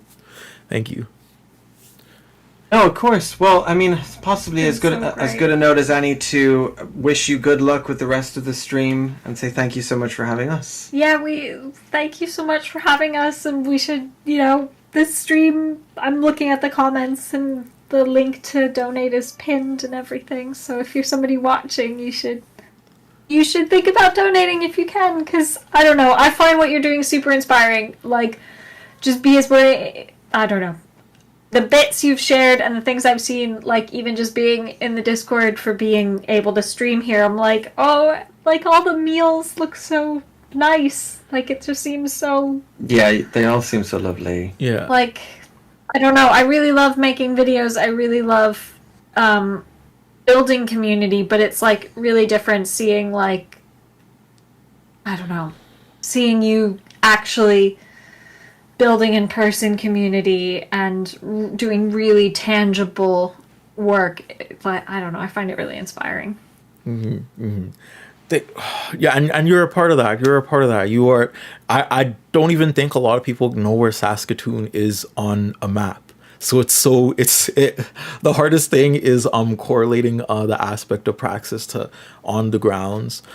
So just having video essays, having conversation about this, the validity of it, like what's going on and everything, and making it like just making the cause more of a further movement than just local is amazing. So we have to have hearts for the Leftist Cooks, please. I always love when the Leftist Cooks is present. Please, hearts in the chat for the Leftist Cooks.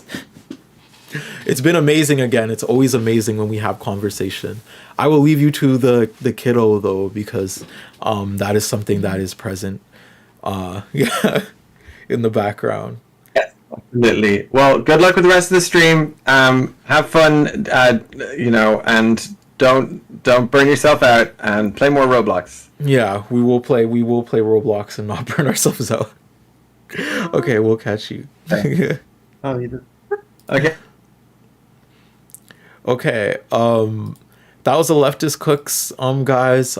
If you want to go sub to the Leftist Cooks, please do sub on the YouTube channel.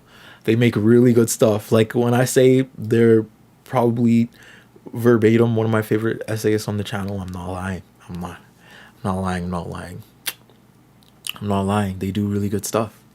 But yeah, I will read some of the donations. There have been a couple flooding in, thank God. Roxine Guerra with the $10. And $25 anonymous 47 minutes ago. Thank you so much. This is a 7th gen This is the 7th Gen Rising stream, by the way, for going on 24/7 all day. If y'all don't know what it is, we are a collective that focuses on food kitchens every Sunday, where we feed indigenous peoples. We're headed by children of immigrants and indigenous matriarchs. And what we do is we come together to serve community, and every dollar helps. We've already raised almost 5K, which is like 5 meals for that. That's about 2 months of meals, guys. That's about 2 months of meals. So like, thank y'all so much. Not gonna lie, it's a little bit lower than 2 months of meals. That's like 1 month and a half, but we gonna gas it. It's been amazing. We're gonna be playing Roblox for a little bit. And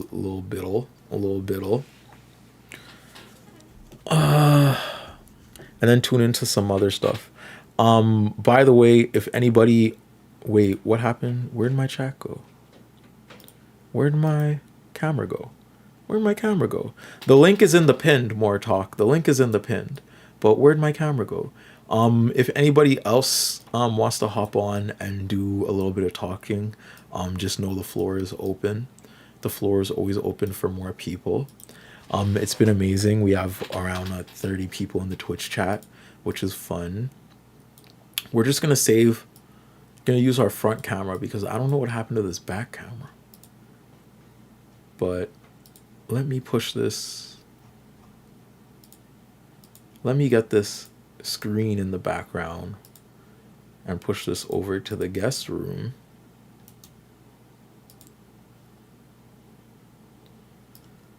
Someone said my mother's not very proud. What? Of what? Of what? What's your mother not proud of? What's going on? What's going on?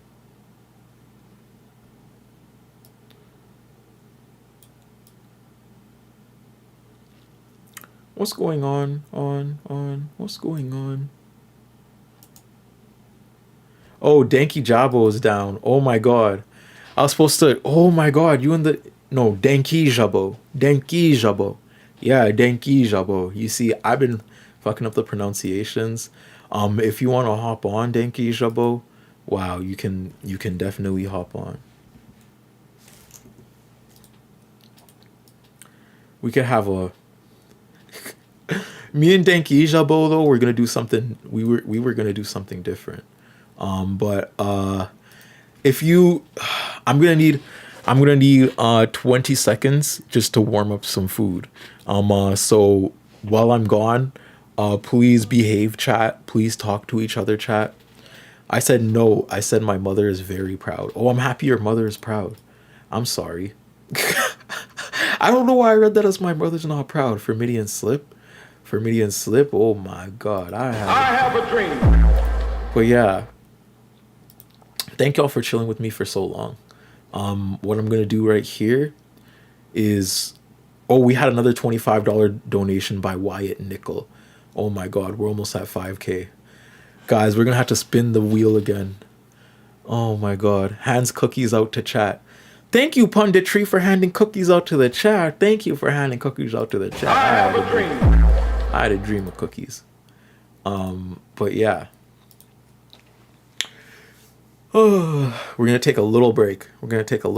Turn the camera off for a little bit.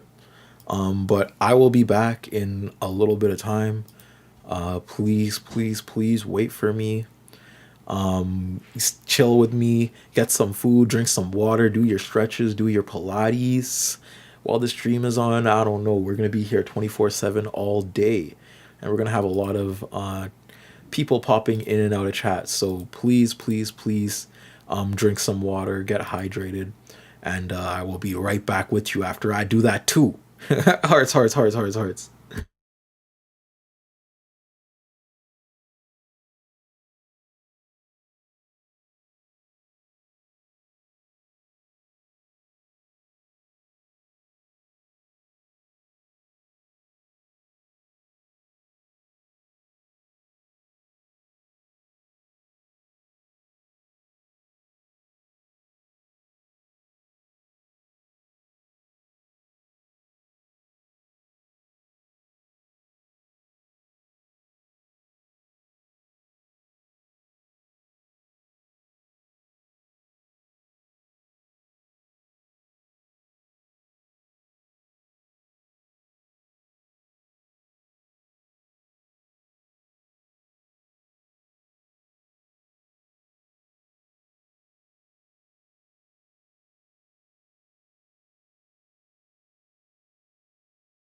I'm back.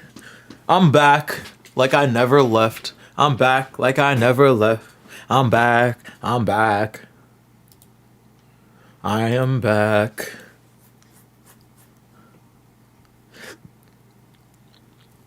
Oh my god, we had another $25 donation by More Talk. Holy. Let's go for a spin the wheel. I don't know why my... It's nice to see you again, Bees. It's nice to see you, Bees. Why is my... There we go. There's my camera. But we've had some more donations. Thank you so much for the donors. Thank you, donors. More Talk 25, Wyatt 25. Yeah. We've also had a $10 by Roxanne. I think I already announced that. Shout out to everybody donating.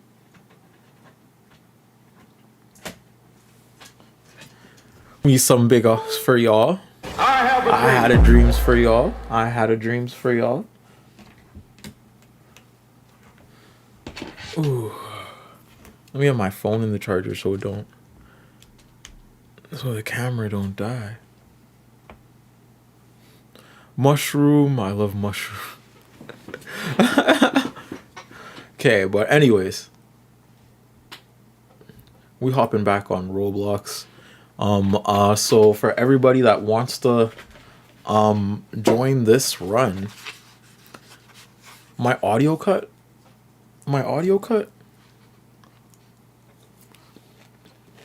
For everyone that wants to join this run, please add my Roblox. We're about to do some runs.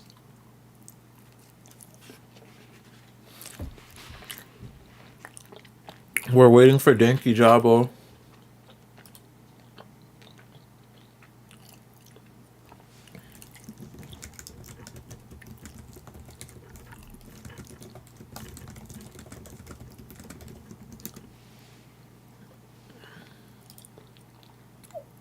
Going live right now, mate. We'll join the Discord call in like 5 minutes. Okay, Denki Jabo in 5 minutes. This is about to be fun, chat. This is about to be fun. Because me and Denki Jabo are going to be doing something interesting on stream. They have something planned for me on stream. This is amazing.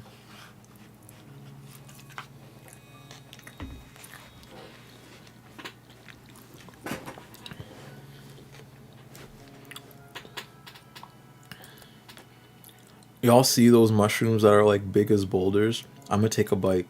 Oh my hell. Oh my holy hell. No, I like mushrooms too. Someone said I don't like mushrooms because of the texture. Oh my god. All good. It's a valid reason to not like something. You don't have to like everything.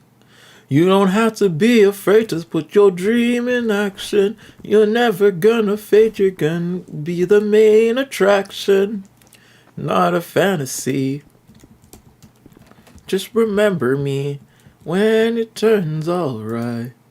'Cause you know that if you're living your imagination, tomorrow you'll be everybody's fascination. In my victory. Just remember me when it turns alright. Okay. There's no activity. No ghost activity. Ooh, wait. I feel like there's some ghost activity here.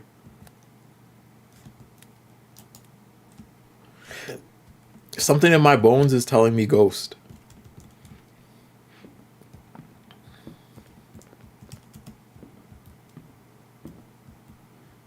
I'm trying to get a friend to trip sit for me so I can finally mushrooms too close to the sun.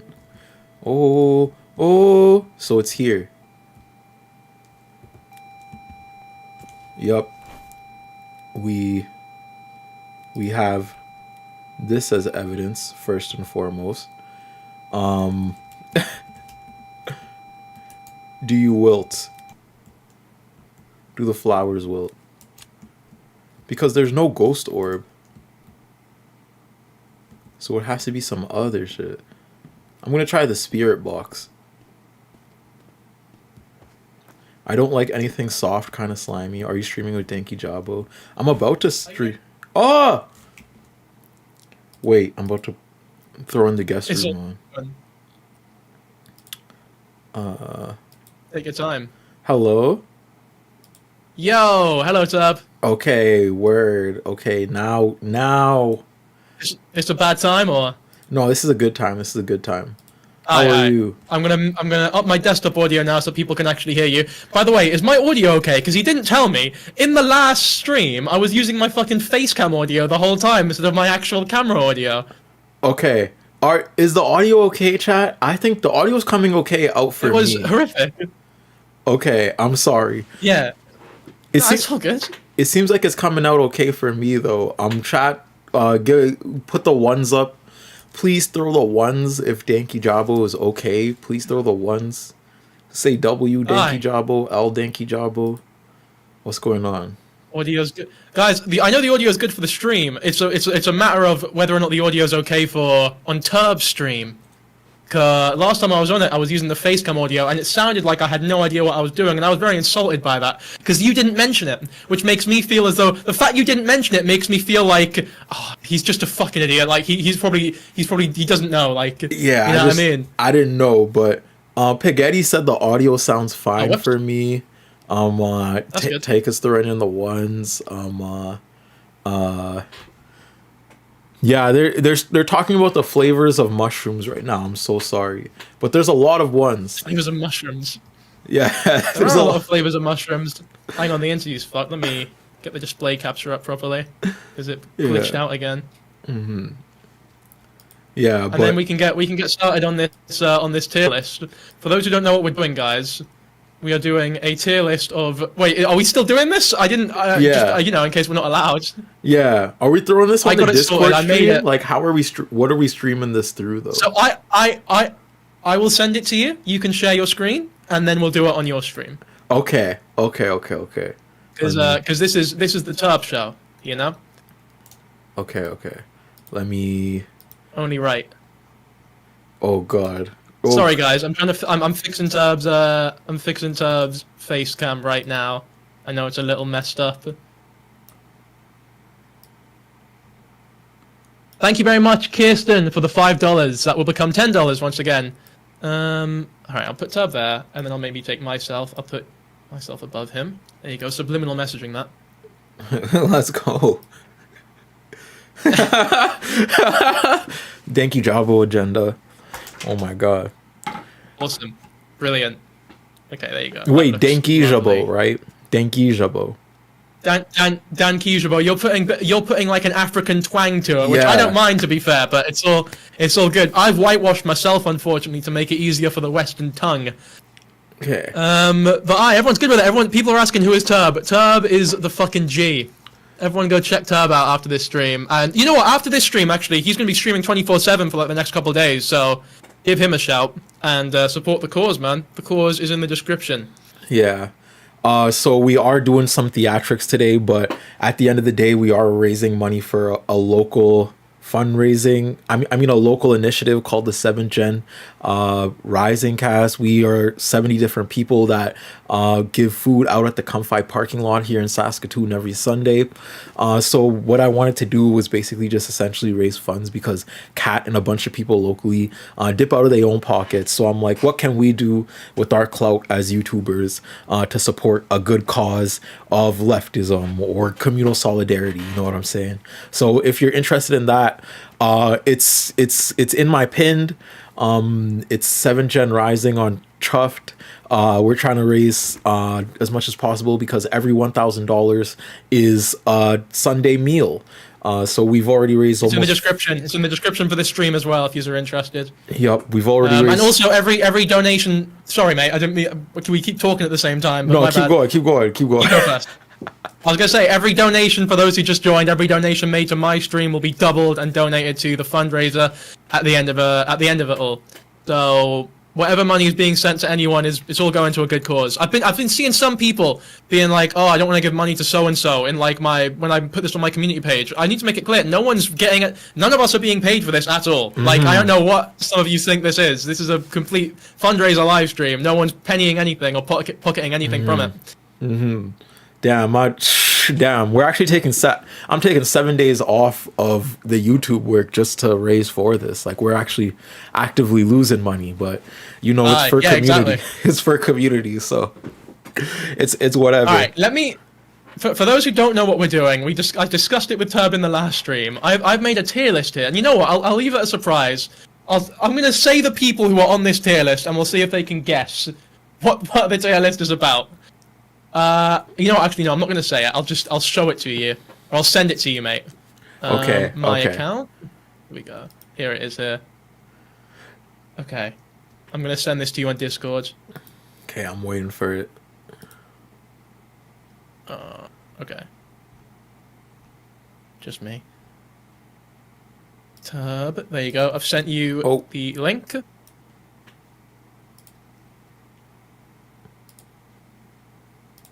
We'll bring him back up. White influencer tier list. There's not that many here. I thought there'd be way more, actually. Yeah, I couldn't. Well, I was on. Yeah, well, the thing is, I was curious because like some of them are a bit boring. Some of them are like I wanted some. I just wasn't sure who to put in there and who not to put in there. Is there any obvious ones that you feel? Because you can add people to it. You can just download a PNG and add someone to it if you feel the need. We can ask chat, to be fair. Okay, let's show it first. Can you share your screen so I can show chat? Yeah, I'm moving some things around. Now That's all good. That's all good. Sharing. Hello, everyone. Let's see the cat. I've shown the cat at the start of the stream. Unfortunately, if you didn't join immediately, then you guys have missed out. Okay, here we go. Watch stream. I'll full screen that, and then I will head over to the reaction. Here we go. The stream is up. Boom. All right. Can you guys make any guesses as to what? Oh no. To be fair, it's right here. So this is our tier list. Should be a fun time. Yeah. Thank you very much, Silverrunner, for the $10. Yeah. Why did you delete your video on... I deleted a bunch of my old videos because I thought they were fucking embarrassing, like a lot of the shit ones. Like the ones that are badly made. I think we've both done that. Oh my god, you actually got a list here, though. iDubbbz, Ethan... Yeah, they're the obvious ones, aren't they? Yeah. PewDiePie. Oh my god. Oh no. Who is this person's name again? I'm forgetting. There are some surprise picks in there, like Pokimane. You're circling Pokimane, aye. Yeah. Who is this guy? Right, everyone, today. Who's who? That's the average English teacher reading Of Mice and Men. No.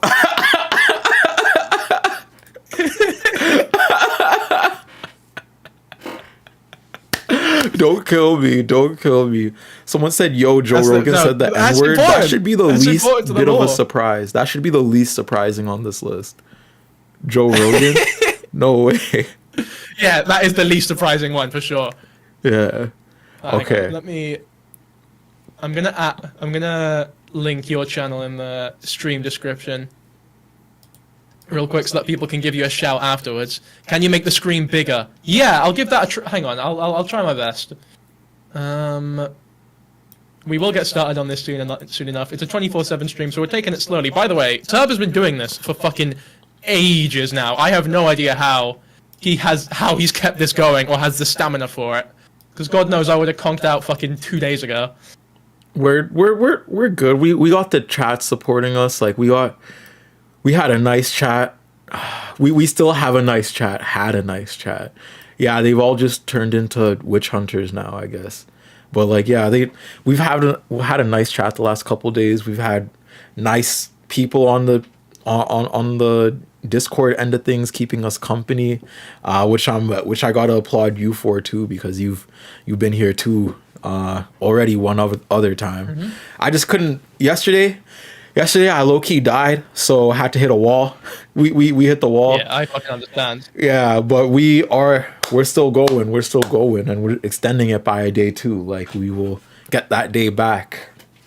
We will get that day back. Okay, let me try making this bigger for you. Or play capture. This one here. Oh, whoops! I think I've glitched it out. Whoopsie. Can you still hear me? Yeah, I can hear you. Everything's frozen on my end. OBS has fucking shat the bed. Alright, 1 second, guys. If OBS closes, I'm gonna fucking scream. OBS, don't crash, I beg. I think my stream might have gone down. Oh, that sucks. My stream's gone down. Yeah, OBS crashed. Alright, I'll be right.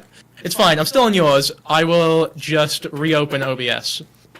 Yeah, OBS And is everyone not will the come best. back. It's no biggie.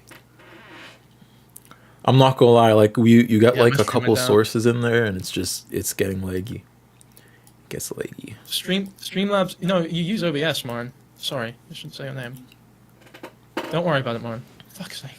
I keep saying her name. I've doxed my name a million times. They definitely.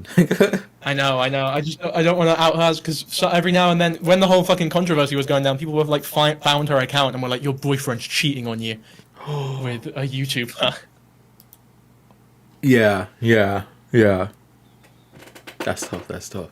So I guess before we work on this, mate, what is your stance on YouTubers who have said the N-word in the past and continue to make content? Do you believe that there's forgiveness there? Do you believe in redemption, or do you think it's an unforgivable sin? I believe in redemption. I also believe in a bit of redemption, but in essence, there's also a community that fosters when you allow things like that to happen. So more so, I'm like, how do people go about repairing and changing their image after the N-word allegations? You know what I'm saying? Actions speak louder than words. Yeah. It's that whole. Yeah. Like Jake Paul, he just kind of ran with like being the asshole, you know what I mean? And then just started digging more and more and more into it to get more and more views, even though like you were in grade school while that whole beef was happening, right? Yeah, That's like true. remember all that. It's kind of wild how Logan Paul and Jake Paul have like kind of evaded all of that and still kept their fan base and like never really. Okay, we're back, chat. Yeah, they never really I'm apologized. back live. Yeah, we're back. Mhm. Okay, hang on. I've lost the fucking chat again. 1 sec. We have to stop that again.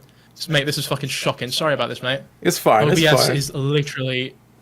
This is not my fault. I promise you. This is OBS. No, for real.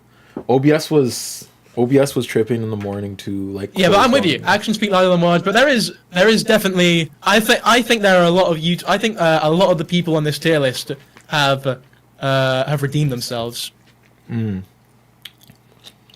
I could see a couple. I think- Yeah, it's like the one with the Burger King guy, especially. I think is like he's forgiven him on my end. He's forgiven. Why? Why? It's a joke, Tub. You took that way too seriously, and it made it seem like I was being serious. I don't like that. I don't like how seriously you took that.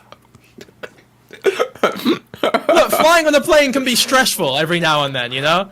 Yeah, you just gotta let you gotta let out words. You gotta let out Yeah, you gotta let it out sometimes. Just give it a little scream, a little fart. Yeah. I know. Oh my god. I'd rather someone yell. I'd rather someone yell the M word on the plane than like a really bad fart. I'll be real with you. Oh god. Would you? I'm being serious, by the way. Like that would be fucking terrible. Yeah. I've never had that Burger King incident happen to me, like anywhere except from when like a trucker is driving past me, like they'll scream the N-word at, but never at like. Really? Never at an airport or never like in a public crowded place. You know what I mean? Never that. Yeah. Never that. So it's just the audacity, the sheer audacity of the N-word is just, it gives it more like egregious points, you know? Like it's just so, Alright, we're back now. you have to have audacity to say that in the middle of an airport. Like, the hell? Yeah, Lucifer legit. Persona said sky racism. Yeah, what the hell? Turbulence-induced racism. Oh my god. TSA monitored Make the screen a bit racism. bigger. All right, we're back. We're not shit in the bed no more. We're finally back. Mm-hmm. All right, hello everyone. Yeah, no, we're back. We're back. We're back. The chat's going. Everyone's fine. Everything's fucking peachy. It's all dancing dildos. We're good We're all now. chilling. We're all chilling. The AI had a crash. AI deactivated there for a second. Oh yeah, well, it starts a new stream. You gotta check the new. You gotta go back on the channel. Alright, we're back now. Cool. We start streams while I watch your videos. Well, I mean, the stream won't be here for long. The video will be there when you're done with the stream. Alright, so. Is your chat ready? Do you want to get started? Yeah, I think. Are we ready, chat? Are we ready, chat? Can we get some hearts for the N-word tier list? If you're ready, throw some hearts in. Throw some hearts. Purple. Maybe hearts. it wouldn't be so laggy if you didn't have that much tabs. These aren't my tabs. These are Turb's tabs. Yeah. And they are right. You do have a fuck ton of tabs open, mate. My bad. I love researching. What can I say? And then sometimes I'm like, I'm not done with this research, so I gotta keep the tab open. Yeah. Alright. Okay, Cool. I think everybody's So, ready. Let's start. I'll let you. Do you want me to let you man it, or because it's been a while for you? So maybe I can take the helm if you'd like. Okay, take the helm. I will provide additional commentary. I like this. That's all good. All right, we'll start with iDubbbz. Okay. Now, this is a funny one, right, iDubbbz, because I feel like where we put iDubbbz will determine where we put everybody else on the list. You know what I mean? Yeah, I'm not gonna lie. He was the one who made the N-word cool for white people to say in a way back when, right? In order to do that sort of thing is it's a feat. It might not be, it's not a good feat, but it's a feat. And whether or not we award that with an S tier or punish it with a D tier determines where everyone else goes on this list. So this is a very important placement, I think.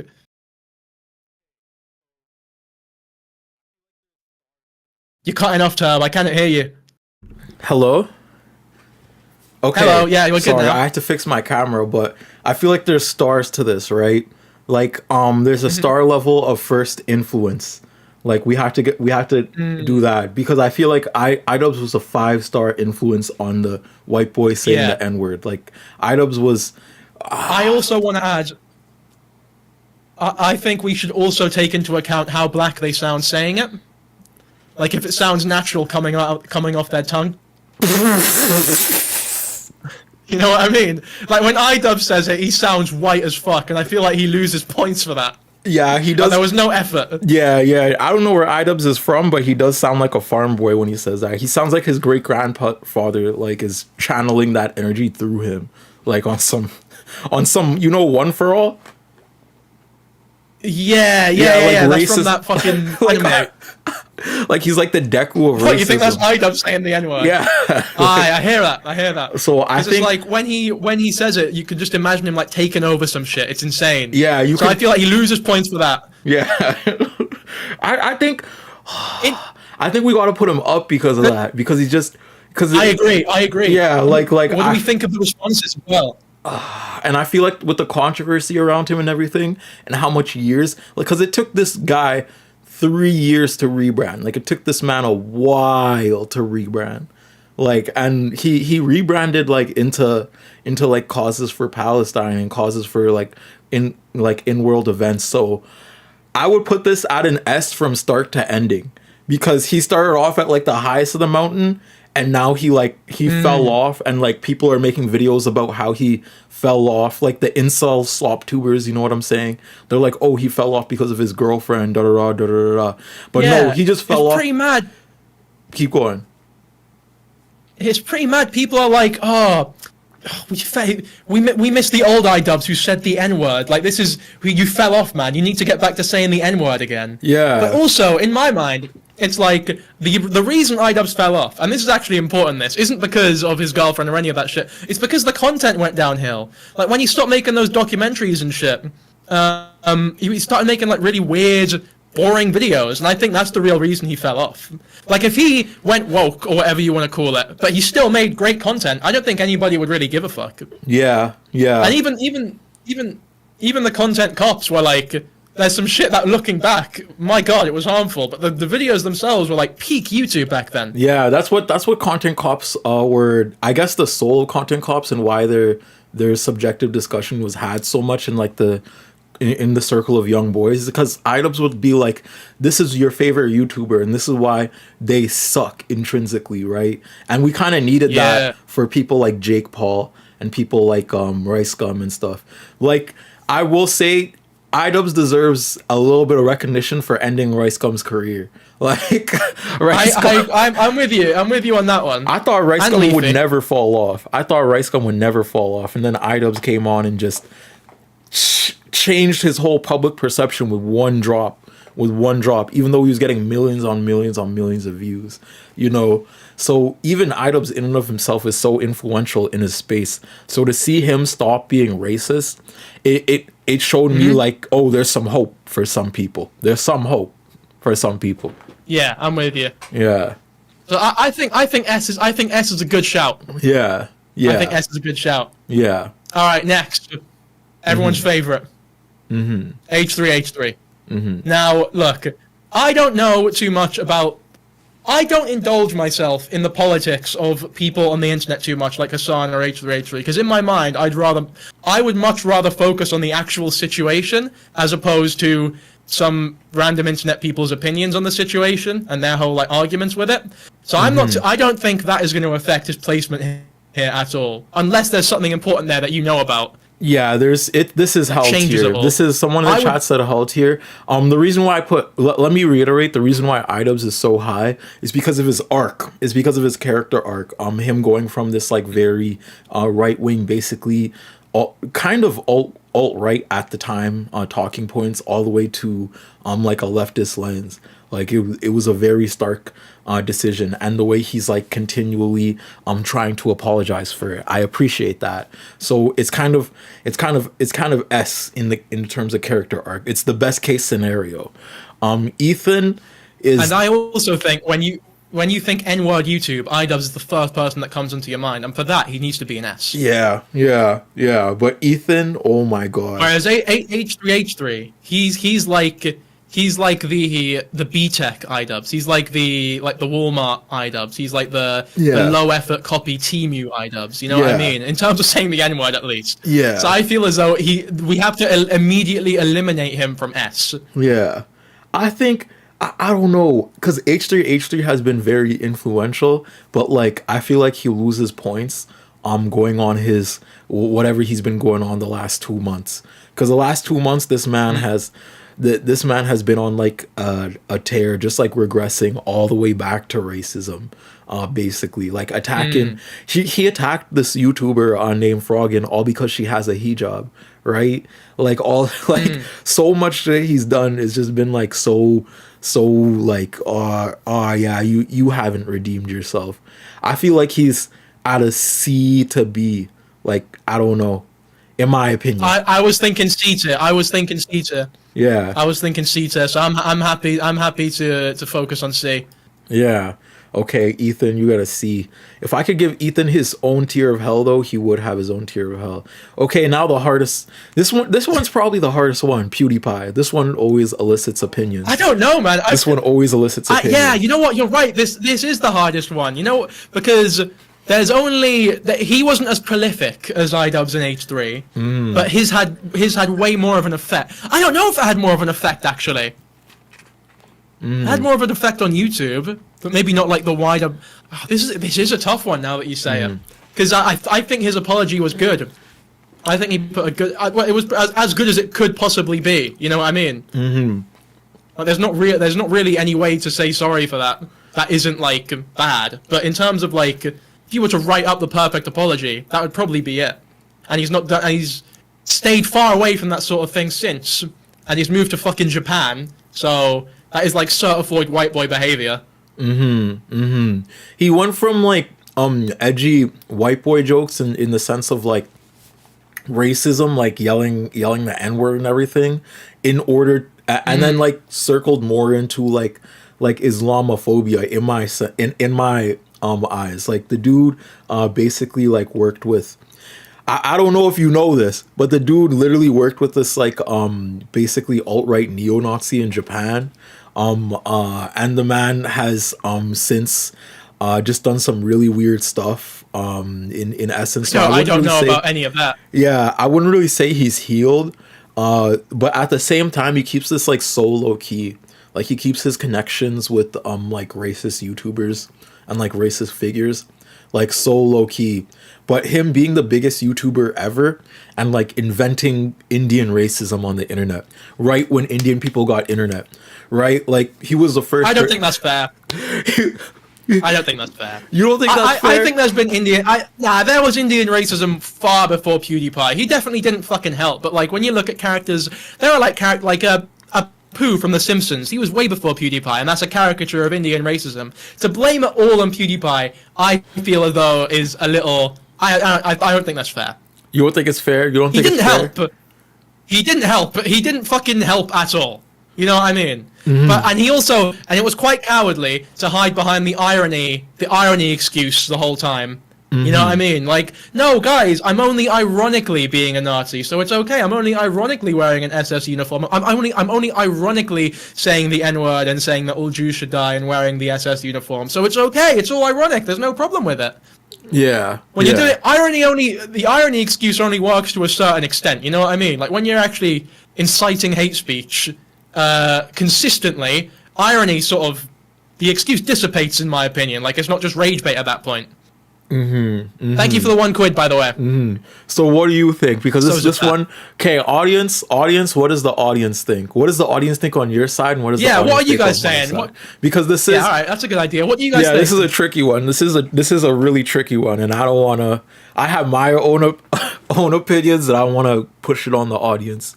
Let me see the. I'm with you. Yeah.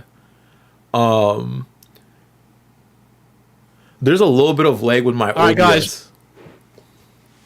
There is a bit of lag with your audio. For those bringing up Turb's audio lag, I'm not too sure how to fix it, unfortunately. There is just a bit of lag.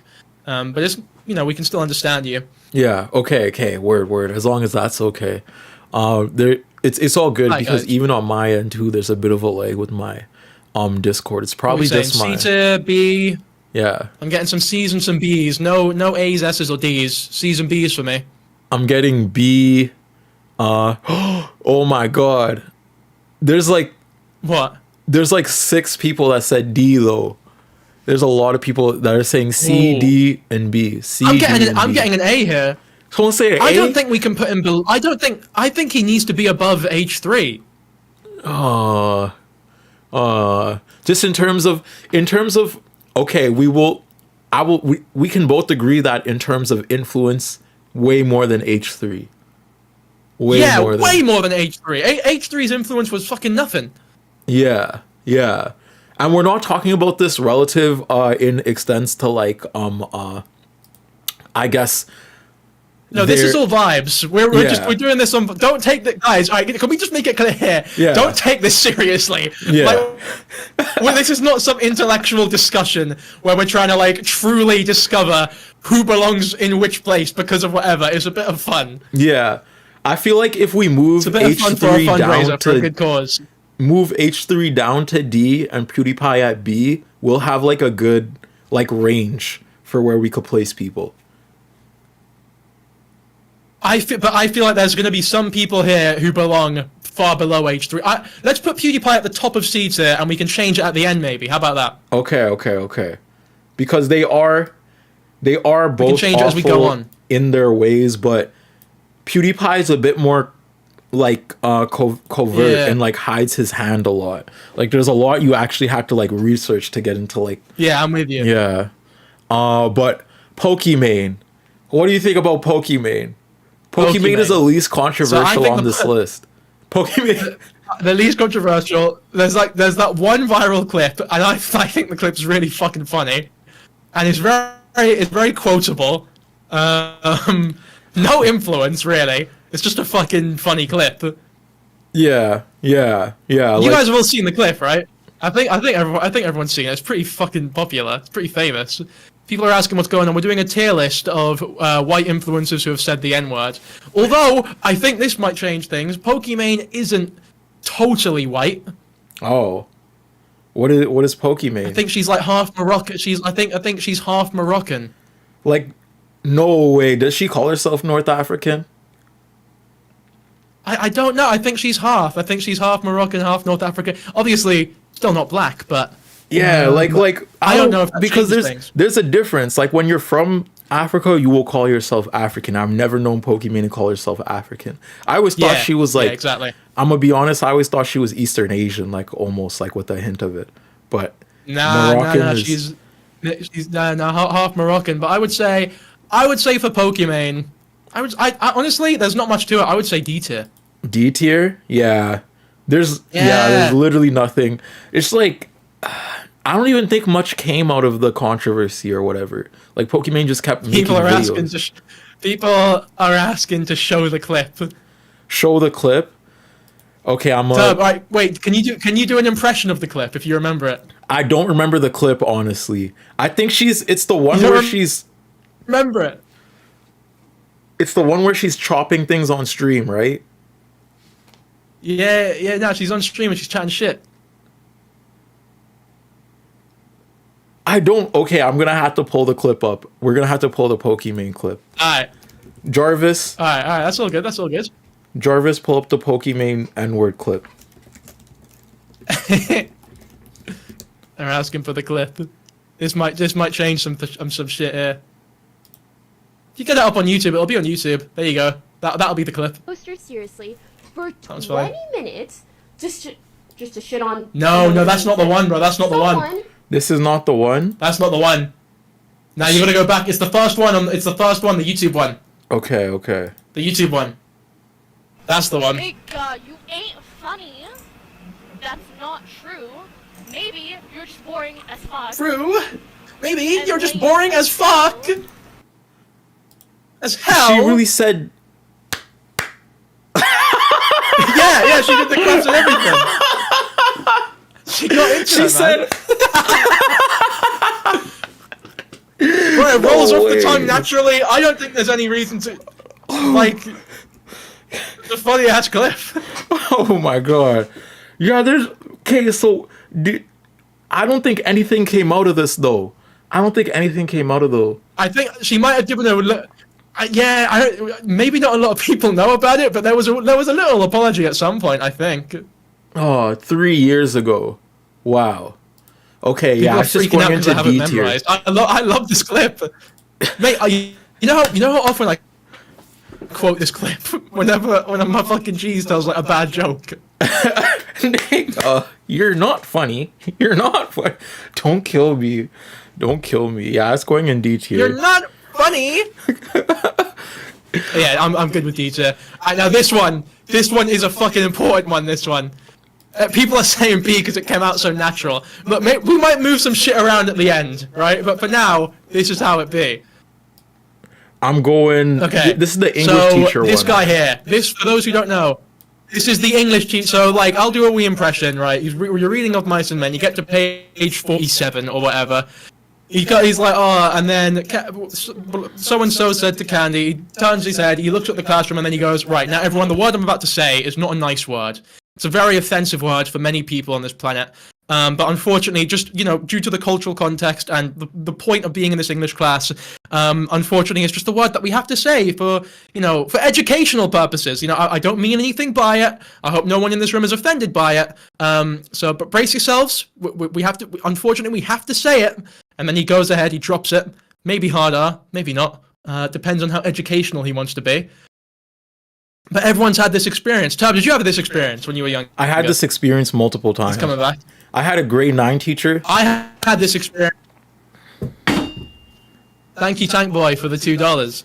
Oh, yeah. Thank you. So I would say, yeah. I just gotta check to see if the donations have been. Oh yeah, they have. We're All good. we're $90 away from spinning the wheel, which I'm not excited for. But damn, where is it? Alright, so what would you say to? Have you had this? Have you read Of Mice and Men in class? Yes, And I read. dropped a couple M-bombs. I read of Mice and Men in class, and I wrote. I mean, we read Purple Something. Purple Something. It's a story about a woman in Atlanta that was a slave. Purple Something. The audience. I know what you're talking about. Yeah, I know what you're we talking read about. both of those, and my teacher was. Both of my teachers, both in grade 11 and both in grade 10, in grade 9, were excited as hell to announce it. They were just like, yeah, this is historically accurate. This is a historically accurate reading. So if you're offended by this word, you shouldn't be, because this is what they did back then. And then they just straight up said it. Straight up said it, like, repeatedly throughout class, right? And then would make... That's what the teacher said that. The teacher said that. Yeah, and then would make other students read it out too. No. And then would make other students read That's it. bad. Yeah, would make other students Would say they the get in trouble? N-word. Would they get in trouble if they didn't say it? Yeah, they would get reprimanded. They'd be like, That's "Why aren't you insane. No, saying that's it? It's insane. historically accurate." Like, That's insane. Like, right? That's insane. So for me, this moment, in terms of solidifying that, like, it gave so much of my classmates the argument to say it. I would have to put it in A tier. Like, it's up there. And the teachers never got canceled for that. The Color Purple. Yeah, that's the book. But teachers never got called out for that. Teachers never got, as far as I know, teachers have never been reprimanded for that. So my English teachers were a lot more. They were more tasteful with it. They were like, look, you don't have to say it. You can say it if you want. You don't have to. It's whatever. It was also a couple of years back when there's not as much of a stigma around it as there is. They wouldn't fucking do it now, I'll tell you that much for free. But when I was in school, they were doing it. And honestly, it was actually a very good experience for everyone in the class. It wasn't a good experience because we were saying the N-word. It was a good experience because the fucking book is great. You know what I mean? It was a good experience in spite of the N-word, not because of it. Yeah. You know what I mean? I'm not saying the books But I would say, we read because it's were horrible, because, like, of course we need that sort of we do, like, in our life, need that sort of material reality to relate to real structures, OG right? book. And why we shouldn't say words like these, or why we should, or things like that. You know what I mean? But it was just the amount of disrespect my English teacher gave me, like, was I guess it was different from yours, because it was like they wanted to say it, like it was like they were frothing at the mouth to say it. Like I would say, because of the variation in experiences and how some are respectful and some weren't, we go right in the middle with B. B? Okay, we're going with B. That's weird though, having good I don't know, my teachers, I guess they graduated in, like, the 70s, so, like, you know, then they taught us, so it was weird. Okay, the next person, Burger King guy. Yeah, no, this guy is S. This guy has to be S. I don't even think we need to discuss this one too much. I would say it has to be S. You have to understand it to an extent. Airplanes are stressful. Some people don't like flying very much. It's a high stress situation. He's just had a fucking Burger King, so he's obviously depressed as fuck because it's disgusting there. And also, he's a king. But he is a king. He's allowed to say it. I feel as though we can't even dog on him for it. Also, To say can I tell you guys something? One time, me and Turb we were talking to a mutual friend of ours who wanted to get on cool with us, and he was like, "Oh, Turb, get on cool," and we sent a gif of this fucking Burger King bloke to Turb because he said the blackest shit ever. He was like, "Sorry guys, I'm at, like, the annual watermelon collecting contest or something." He said something like that. Do you remember this, Turb? Yeah, I remember that. Yeah. You were like, "Oh, sorry, I'm at the watermelon collecting contest." What the fuck is what